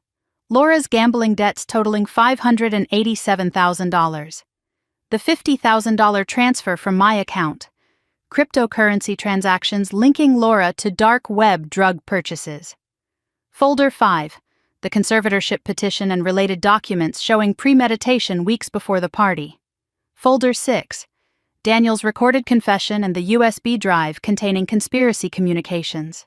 Folder 7. Margaret's evidence. The psychiatric evaluation from Laura's childhood. Robert's journal documenting his investigation. The garage video proving Laura murdered our father. This is the most comprehensive case I've ever built, Rachel said quietly. Any reasonable judge will see the truth. I nodded, but Laura had never responded reasonably to anything. Rachel's phone buzzed with an alert from her courthouse contact. Laura's lawyer just filed an emergency motion to postpone the hearing. grounds listed as newly discovered evidence of petitioner's mental instability. They were trying to delay. They were running out of options. Rachel spent 45 minutes on the phone with the judge's clerk, countering Laura's motion with documentation of my clean psychiatric history, my professional record, and character references from colleagues who had finally found their courage. At 8:30 in the morning, the ruling came. Motion denied. The hearing would proceed as scheduled. Judge Morrison saw through it, Rachel reported with grim satisfaction. He noted that the motion was filed at 11:59 last night, clearly a delay tactic. He's not impressed with Laura's legal team. I allowed myself a small breath of relief.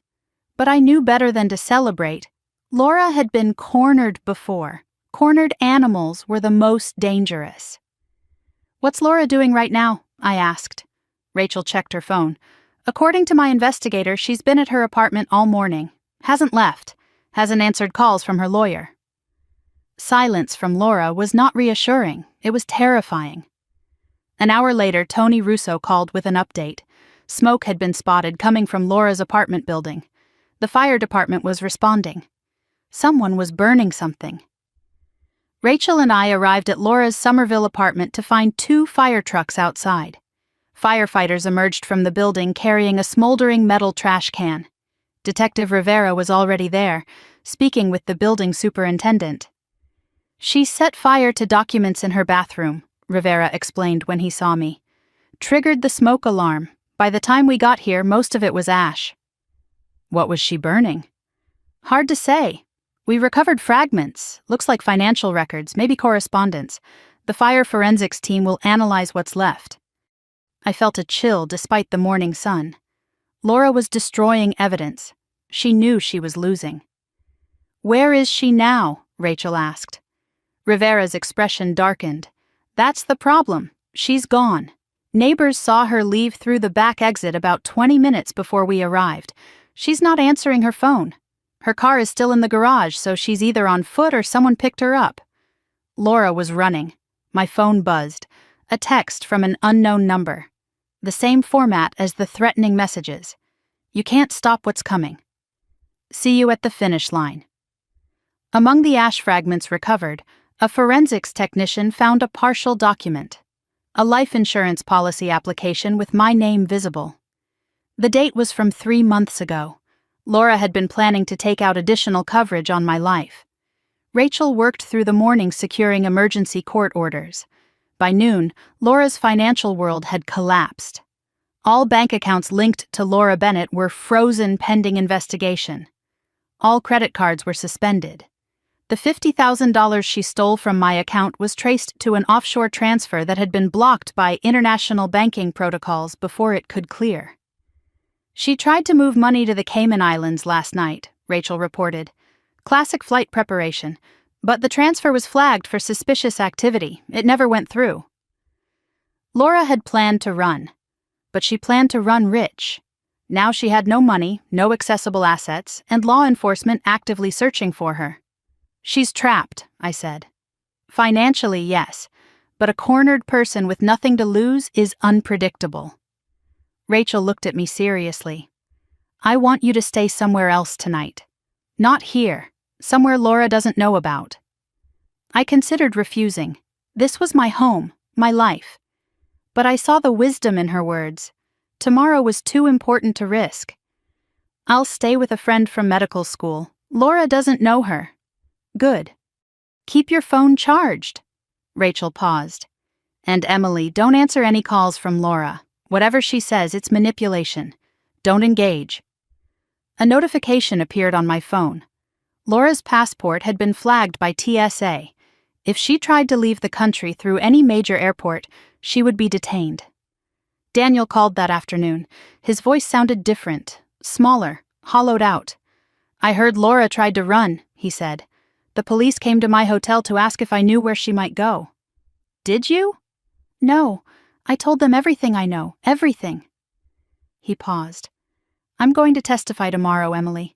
I'll tell the court about the affair, the conspiracy, all of it. I already gave a formal statement to Detective Rivera this morning." I waited, unsure what I was supposed to feel. Relief? Gratitude? Vindication? I know it doesn't change anything, Daniel continued. I know I destroyed our marriage. I know I helped her try to destroy you. But I want you to know I didn't understand what she really was. Not until it was too late. You saw the security footage, I said flatly. You watched her put poison in my drink and you did nothing. I know. I'll carry that for the rest of my life. His voice broke. I thought I loved her, but I think I was just weak, and she knew exactly how to use that weakness. I had no comfort to offer. Daniel made his choices. Now he was living with them. Testify truthfully tomorrow, I said. That's all I ask. I will, I promise. After hanging up, Rachel showed me a forwarded email. Daniel's formal statement to police included a detail he had never mentioned before. Laura talked about handling their mother the same way she handled their father. Once my money was secured. At 4:17 in the afternoon, my phone rang. Detective Rivera. We got her. Laura was apprehended at Logan International Airport attempting to board a flight to Cancun using a fake identification. She had purchased the ticket with cash. One way, no return. Rachel and I drove to the police station. We were not allowed to see Laura, but Rivera provided details. She was calm when we approached her. Too calm. No panic, no denial. She just smiled and asked for her lawyer. Rivera shook his head. In 20 years on the force, I've seen a lot of criminals. Most of them break when they're caught. Your sister looked like she was enjoying the game. I was not surprised. Laura had been playing games her entire life. This was just the final round. She'll be held overnight, Rivera continued. Arraignment is tomorrow morning, same time as your hearing. Judge Morrison has agreed to consolidate. He wants to see all the evidence at once. As we left the station, my phone rang. Unknown number. I almost did not answer, but something compelled me. Laura's voice, eerily serene. Hello, big sister. Laura. I assume you've heard about my temporary inconvenience. Don't worry, I'll be at the hearing tomorrow. I wouldn't miss it for the world. You're under arrest. You're facing murder charges. Laura laughed, a sound I once found charming, now recognized as hollow. Charges can be dropped. Witnesses can change their minds. Evidence can disappear. You think you've won, Emily. This isn't over. It's never over. Not until one of us is in the ground. The line went dead. I stared at my phone. The call was recorded. Standard protocol for jailhouse calls. Laura had just threatened me on tape, adding to the mountain of evidence. But her words echoed. Not until one of us is in the ground. This was not just about money or inheritance anymore. This was about survival. I spent the night at Dr. Sarah Chen's apartment, a medical school friend who lived in Cambridge, far from anywhere Laura might look. Sarah did not ask questions. She made tea, provided a clean bed, and sat with me in comfortable silence. Tomorrow everything changes, I said quietly. Either I get my life back or Laura finds a way to destroy it completely. Sarah took my hand. You've survived 12 years of surgical training. You've held people's hearts in your hands. You've made impossible decisions under impossible pressure. You can survive your sister. I looked out the window at the city lights. Somewhere out there, Laura was in a holding cell, planning her next move. Somewhere, Daniel was rehearsing his testimony. Somewhere, Margaret was praying for courage. And here I was, alone but not broken, wounded but not defeated. Tomorrow I would walk into that courtroom and tell the truth. Whatever happened next, I would face it standing. At 5 a.m, I woke to my phone vibrating. A text from Rachel. Emergency. Call me now. My heart pounded as I dialed. Rachel answered on the first ring. Marcus Webb just called. Someone got to him in the hospital last night. Offered him $200,000 to recant his testimony and say the videos were doctored. My blood ran cold. Did he take it? No. He turned them down. But Emily, he was terrified. Whoever approached him knew details they shouldn't know. Details about his immigration status, his family back home. They threatened to have him deported. But he's still testifying? A pause. He says yes, but he's scared, Emily, really scared. If Laura's people get to him before the hearing... I was already getting dressed. Pick me up in 20 minutes. We're getting Marcus to that courthouse ourselves. No one else touches him. The final battle was about to begin, and I was not losing another witness. Suffolk County Courthouse rose against a gray October sky. I stood at the base of the granite steps, Rachel beside me, the morning air sharp with the promise of change. 6 days ago, I was celebrating my anniversary. Now I was walking into a courtroom to fight for my freedom, my reputation, and my life. Marcus Webb met us at the entrance, flanked by 2 private security guards Rachel had hired overnight. His face was drawn with exhaustion and fear, but his jaw was set with determination. "You okay?" I asked. "No," Marcus admitted, "but I'm here. That's what matters." Inside, the courtroom was already filling. Journalists occupied the back rows. The story had attracted national attention. I recognized colleagues from Boston General. Some had abandoned me. Others had sent quiet messages of support. Dr. Nathan Cross sat in the 3rd row, having finally found his courage. At the defendant's table, Laura sat in prison orange, hands cuffed in front of her. Her lawyer, Victor Ashford, shuffled papers with the frantic energy of a man who knew he was losing. Laura turned her head slowly, found my eyes across the room. She smiled, serene, knowing, predatory. I did not look away. I held my sister's gaze until she finally turned back to face the bench. The first battle was won without a word spoken. Margaret entered the courtroom last, escorted by a victim's advocate. When Laura saw our mother, her serene mask flickered, just for an instant. Something raw beneath. Fear? Rage? I could not tell. But Laura did not expect Margaret to be here. Judge Harrison Morrison took the bench. A silver-haired man in his 60s with a reputation for cutting through nonsense.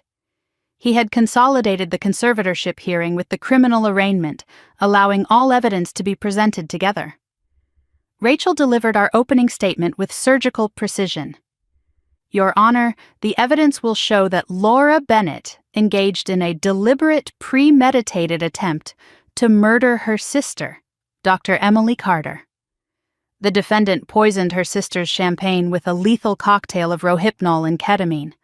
When her own poison was redirected back to her through her sister's self-defense, she then fabricated accusations of mental instability and attempted to seize control of Dr. Carter's assets through fraudulent conservatorship proceedings." Rachel paused, letting the words settle. "Furthermore, the evidence will show that this was not an isolated incident. Laura Bennett has a documented history of violence, manipulation, and fraud spanning 3 decades, culminating in the murder of her own father, Robert Bennett, 10 years ago." Gasps rippled through the courtroom. Laura's mask cracked further. Her eyes darted to Margaret, to her lawyer, to the judge. Victor Ashford's opening statement was defensive, scattered. He spoke of misunderstandings, family conflicts, circumstantial evidence. Even the journalists looked unconvinced. As Ashford spoke, I noticed him glance repeatedly at Laura. Not with the confidence of an attorney defending an innocent client, but with the wariness of a man who had realized too late what he was representing. Rachel called her first evidence submission. The videos. The courtroom screens flickered to life. Marcus Webb's footage played first, shaky but clear. Laura approached the champagne glasses. She glanced around. She reached into her clutch. White powder fell into the glass marked Emily. The courtroom was silent. Every eye was fixed on the screen. Then my home security footage played. A different angle, higher resolution.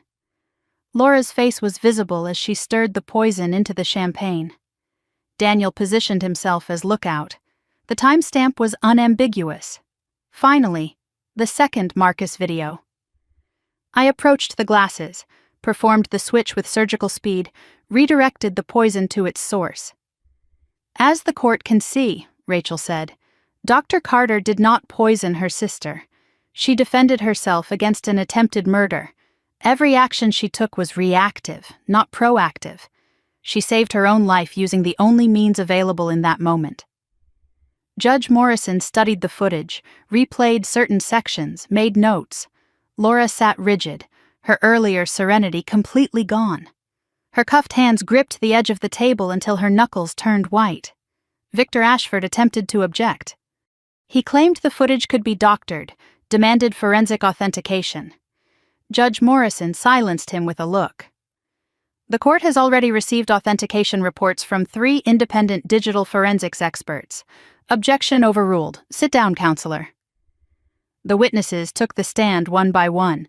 Marcus Webb described what he saw at the party. Laura's suspicious behavior. The powder. His decision to keep filming. Under cross-examination, Ashford tried to attack his credibility, his immigration status, his motives. Marcus remained steady. I'm just telling what I saw, sir. The video doesn't lie. Dr. Amara Okonkwo presented the toxicology evidence with clinical precision. Rohypnol concentration at lethal levels. Ketamine presence confirmed. Combined effect would be respiratory failure within 10 to 15 minutes. In your expert opinion, Rachel asked, was this dosage designed to incapacitate or to kill? To kill, Amara replied without hesitation. There is no therapeutic or recreational reason for this combination at these concentrations. This was a lethal cocktail, deliberately designed. Daniel Carter took the stand next. He looked like a man who had aged 10 years in a week. His testimony was halting, shame-filled, but complete. I helped her plan it, Daniel admitted, his voice cracking. I thought it was just about the conservatorship, making Emily look unstable so Laura could take control. I didn't know about the poison until it was too late. Did the defendant ever discuss harming Dr. Carter physically? Daniel closed his eyes. She said it would be easier if Emily just went to sleep and didn't wake up. I thought she was speaking metaphorically. I was wrong. As Daniel left the stand, he paused in front of me. I'm sorry, he whispered, too quiet for the microphones, but loud enough for me to hear. I'm so sorry. I nodded once. It was not forgiveness, but it was acknowledgement. Margaret Bennett took the stand. She moved slowly, like a woman walking through water. When she sat, she did not look at Laura. Rachel guided her through the evidence gently. The psychiatric evaluation from Laura's childhood. The pattern of theft and violence. Robert's journal documenting his investigation. Then Rachel asked the question that would change everything. Mrs. Bennett, do you have evidence regarding your husband's death? Margaret's voice trembled but did not break. Yes, my husband installed a hidden camera in our garage 3 days before he died. He suspected Laura was planning something. The courtroom held its breath. The garage video played on the screens. Grainy footage, timestamp visible. Laura entering the garage at 11:47 in the evening. Sliding under the Mercedes with a toolbox. Working for 7 minutes. Emerging with satisfied calm. Looking directly at the hidden camera with a smile she did not know was being recorded. 8 hours later, Robert Bennett was dead. The courtroom erupted. Journalists typed frantically. The gallery buzzed with shocked whispers. Judge Morrison banged his gavel for order. Through it all, Laura sat motionless. But her eyes, fixed on Margaret, burned with pure hatred. Why did you wait 10 years to come forward? Rachel asked gently. Margaret finally looked at her youngest daughter. Tears streamed down her face. Because she threatened me. She said she would destroy me if I ever told. And I believed her. Her voice hardened. But I won't be her prisoner anymore. I won't let her hurt anyone else. Not Emily, not anyone. Laura spoke for the first time. Not to her lawyer, not to the judge, but directly to Margaret. Her voice cut through the murmurs like ice. You're dead to me. Do you hear me, Mother? Dead. Victor Ashford attempted damage control, calling for a recess, claiming his client was unwell. But Laura was beyond his control now. She rose from her seat, cuffed hands raised, face contorted with rage. "You think you've won?" she screamed at me. "You think this is over? I made you. Everything you have, I let you keep. I could have taken it all years ago, but I was patient. I was smart, and you ruined everything." Bailiffs moved toward her, but Laura kept screaming. Father was going to cut me off. He was going to leave me with nothing. So yes, I fixed the brakes. And I'd do it again. He chose you. He always chose you. The perfect daughter, the brilliant surgeon, everyone's favorite. But I'm the one who survives. I'm the one who wins. She lunged toward me, but the bailiffs caught her, forced her back into her seat. The courtroom was silent. Laura's confession, unprompted, uncoerced, recorded by court stenographers and every camera in the room, hung in the air like smoke. Victor Ashford dropped his head into his hands. Judge Morrison's voice was ice. "Miss Bennett, you have just confessed to murder in open court. I strongly advise you to remain silent for the remainder of these proceedings." Laura looked at me one final time. Her rage had burned out, leaving something hollow behind. "We're the same, you and me," she whispered. "The only difference is you got caught being good, and I got caught being honest." I shook my head slowly. "No, Laura. The difference is I save lives. You take them." Judge Morrison took 30 minutes to review his notes. The courtroom waited in tense silence. When he returned, his face was grave. "In the matter of the conservatorship petition filed by Laura Bennett against Emily Carter, the petition is denied in its entirety. The evidence clearly shows this petition was part of a fraudulent scheme to seize Dr. Carter's assets following an attempted murder." He turned to Laura. "In the matter of criminal charges, the court finds sufficient evidence to proceed with charges of attempted murder in the first degree, conspiracy to commit fraud, and based on testimony and video evidence presented today, murder in the first degree in the death of Robert Bennett." He banged his gavel. "The defendant is remanded to custody without bail pending trial. Court is adjourned."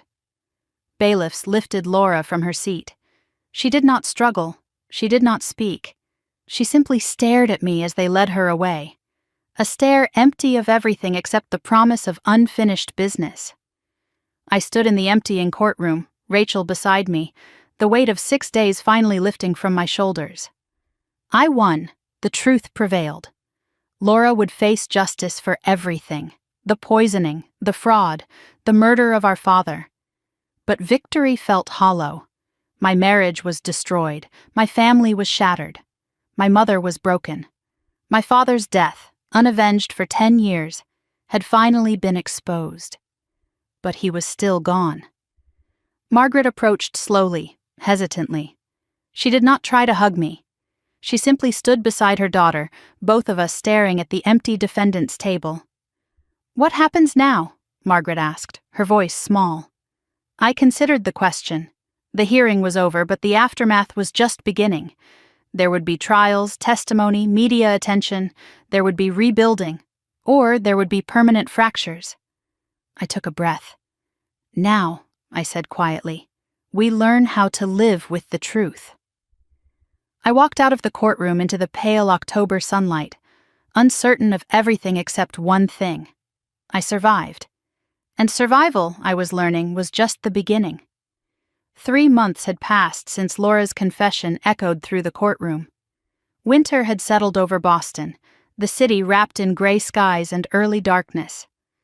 I stood outside Suffolk County Courthouse for what I hoped was the final time. Today was sentencing day. The trial was mercifully short.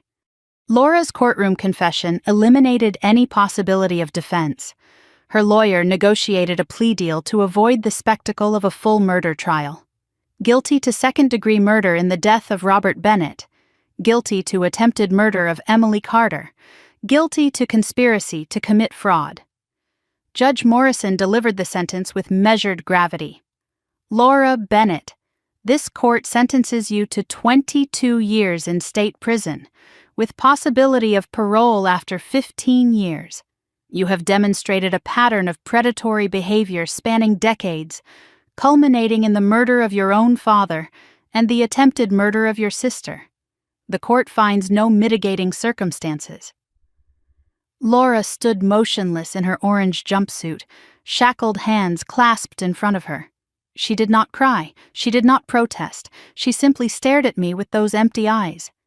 22 years. She would be 58 when first eligible for parole. I felt nothing, not satisfaction, not relief, just hollow finality. As bailiffs led her away, Laura paused at the courtroom door. Without turning around, she spoke loudly enough for me to hear. 15 years is a long time to plan, big sister. I'll be thinking of you every single day. Daniel's hearing followed. His charges were lesser: conspiracy to commit fraud, accessory after the fact. His cooperation with prosecutors earned him leniency. 3 years probation, 200 hours of community service, full financial restitution to me. Our divorce had been finalized 2 weeks earlier. I kept everything: the house, the accounts, the investments. Daniel walked away with nothing but his clothes and his shame. He passed me without making eye contact. 10 years of marriage, reduced to a stack of legal documents and a stranger walking out of a courtroom. Boston General Hospital reinstated me with a formal apology. Dr. Patricia Holloway delivered it in person, her face tight with discomfort. On behalf of the hospital and the board of directors, I want to express our sincere regret for the way this situation was handled. Dr. Carter, you are a valued member of our surgical team. I listened without expression. The words were carefully crafted, legally vetted, designed to minimize liability while appearing contrite. I appreciate the apology, I said finally, but I think we both know that if the evidence hadn't been overwhelming, I would still be suspended. The hospital protected itself, not me.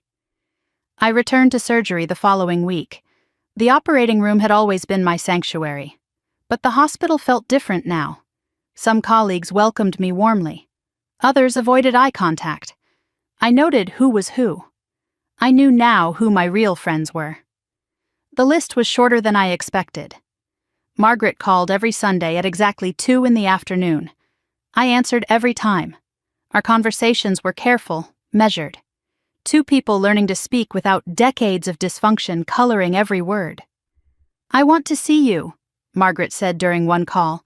I want to come to Boston. I want to try to make things right. You can visit, I said finally. But I need you to understand some things first. What happened, the years of silence, the favoritism, the protection you gave Laura at my expense, that doesn't disappear because you testified. I know. We can rebuild something, but it will be slow, and it will be different.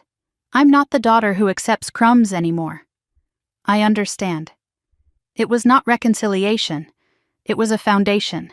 Fragile, uncertain, but real. The Beacon Hill brownstone sold in February for $2.3 million. I signed the papers without sentiment. Too many ghosts lived in those walls. The anniversary party, Laura's collapse, Daniel's absence. I could not heal in a place where I almost died. My new home was a 2-bedroom condo in the Seaport district. Modern, clean, anonymous. Floor-to-ceiling windows overlooked Boston Harbor. There was no history here, no memories embedded in the floorboards. On my first night, I stood at the window watching the harbor lights reflect on dark water. I was starting over at 41. It terrified me. It exhilarated me.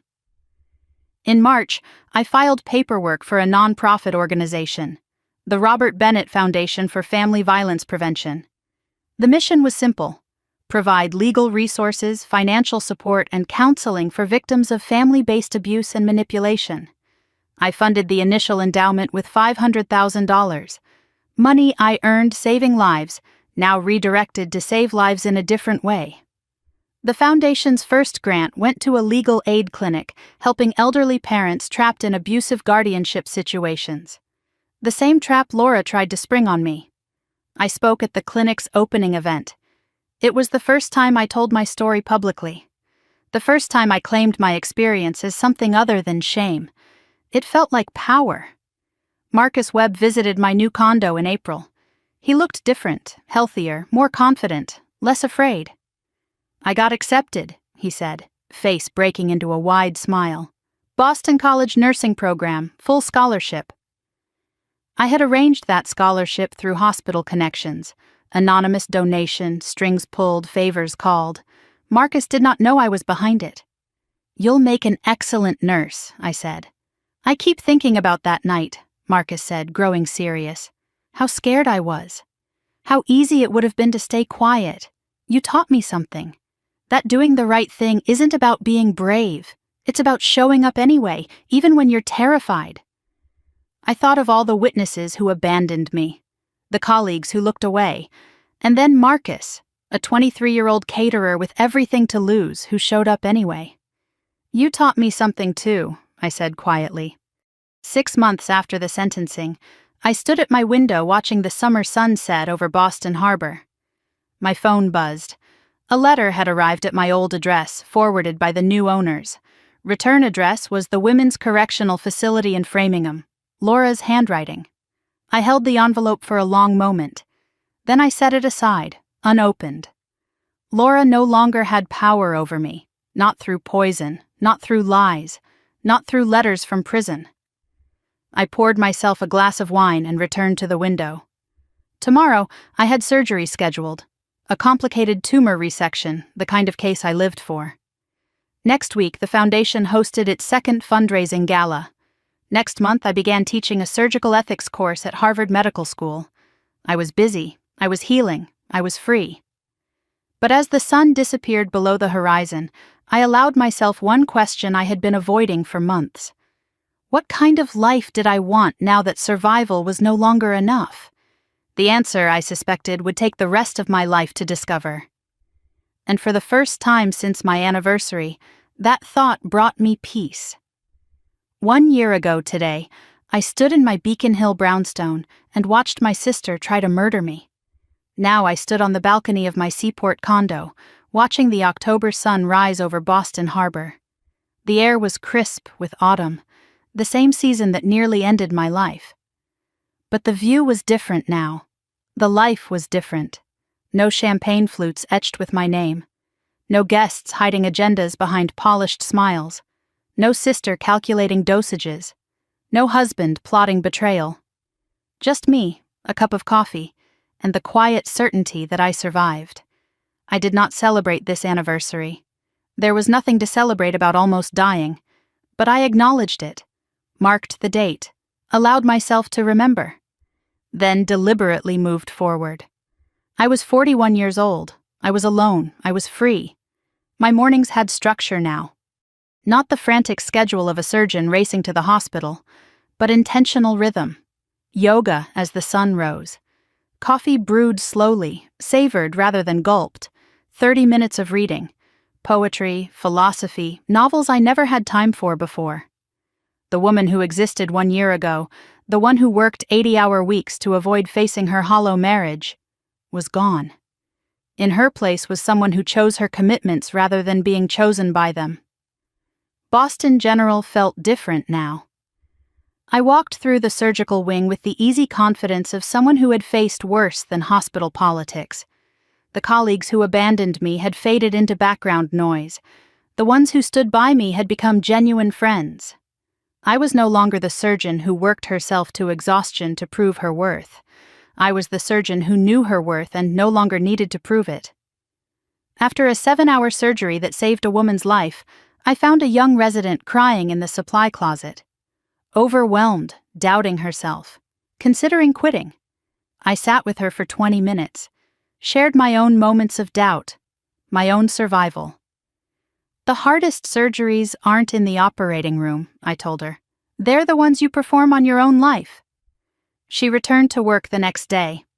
The Robert Bennett Foundation Gala filled the grand ballroom of the Four Seasons Boston. 300 donors, survivors, advocates, and allies gathered under crystal chandeliers. I stood at the podium, looking out at faces I did not know and some I did. Rachel Kim in the front row, Nathan Cross at table 3. Margaret seated quietly in the back, having earned her invitation through a year of respecting boundaries. I spoke without notes. 1 year ago, I almost died at my own anniversary party. My sister poisoned my champagne. My husband helped her plan it. My mother knew secrets she kept hidden for a decade. Everything I thought I knew about my family was a lie. The room was silent. I am not here tonight to tell you a story about revenge. I am here to tell you a story about survival and about what comes after. I talked about the investigation, the trial, the aftermath. I talked about losing my career and rebuilding it. I talked about setting boundaries and learning to trust again. The most dangerous people in our lives are not strangers in dark alleys. They are the people who sit across from us at the dinner table, who know our vulnerabilities, who use our love against us. They are the people we call family. I paused, letting the words settle. But here is what I have learned. Surviving them is not enough. We must also learn to thrive. We must refuse to let their betrayal define us. We must build lives so full of purpose that their shadows cannot reach us. I kept a drawer in my desk for things I chose not to read. Laura's prison letters. 7 of them now. 1 every 6 weeks. Each one returned unopened. I did not know what they said. Apologies, threats, manipulation? It did not matter. Laura lost the right to my attention the moment she dropped poison into my champagne glass. Daniel's letter from the courthouse. Still sealed, still waiting. Whatever closure he needed to express, I did not need to receive. Some stories do not need endings. Some questions do not need answers. Laura's phone calls came next, the correctional facility number flashing on my screen. I watched it ring 3 times, then 4. On the 5th ring, I declined the call and blocked the number. Some doors must remain permanently closed. Margaret visited on a Sunday afternoon. We sat on my balcony drinking tea, watching the harbor traffic. The silence between us was no longer awkward. It had become comfortable. "I've been thinking about your father," Margaret said quietly. "About all the years I wasted being afraid. He would be proud of you, the foundation, the way you've rebuilt, the person you've become." She paused. "I'm proud of you too. I know I have no right to say that, but it's true." I considered my mother, this complicated woman who failed me in so many ways, who finally found courage at the end, who was trying now to be someone different. "Thank you," I said. It was not forgiveness, but it was acknowledgement. And for now, that was enough. Before she left, Margaret handed me a small box. Inside was my father's wedding ring, recovered from his belongings after the accident, kept hidden for 10 years. "He would want you to have something of his," she said. I slipped the ring onto my right hand. It fit perfectly. My father was with me now, in a way he could not be before. Late at night, I stood at my window watching the city lights dance on dark water. I thought about everything I lost. My marriage, my illusions about family, my father twice. Once to death, once to the truth about his death. But I also thought about what I gained, clarity about who I was, boundaries that protected my peace, work that mattered, relationships built on truth. I learned that generosity must have limits, or it becomes self-destruction. I learned that trust is earned through consistent action, not promised through pretty words. I learned that family is not blood. Family is the people who show up when everything falls apart. Most importantly, I learned that surviving betrayal is not the end of the story. It is the beginning of a new one. I poured myself a glass of wine, not champagne, never champagne again. "To survival," I said to the empty room, "to the truth, and to the life that comes after." I drank alone, but I was not lonely. I was complete. 1 year ago, my sister tried to poison me at my anniversary party. She wanted my money, my assets, my life. Instead, she got 22 years in prison, and I got something she could never take: the chance to start over. The most dangerous enemies are not the ones who attack us openly. They are the ones who smile at our dinner tables, who know our weaknesses, who weaponize our love. They are the people we call family. But here is what I want you to remember. Their betrayal does not define you. Their cruelty does not diminish you. Their plans do not determine your future. You are stronger than you know. You are worth protecting, and you deserve a life where the people who claim to love you actually do. If this story reminded you of your own battles, with family, with betrayal, with the long road to healing, I want to hear from you. Drop a comment below and tell me what you would do if you discovered the people closest to you were plotting against you. Your stories matter. Your survival matters. And if you want more stories about ordinary people who refuse to be victims, stories about justice, about karma, about turning the tables on those who underestimate us, hit that subscribe button and turn on notifications. Because this is just one story. There are thousands more waiting to be told. Thank you for watching. Thank you for listening. And remember, the best revenge is not destruction. The best revenge is living well. I am Emily Carter. I am a survivor. And my story is just beginning. This story is fictionalized for dramatic effect.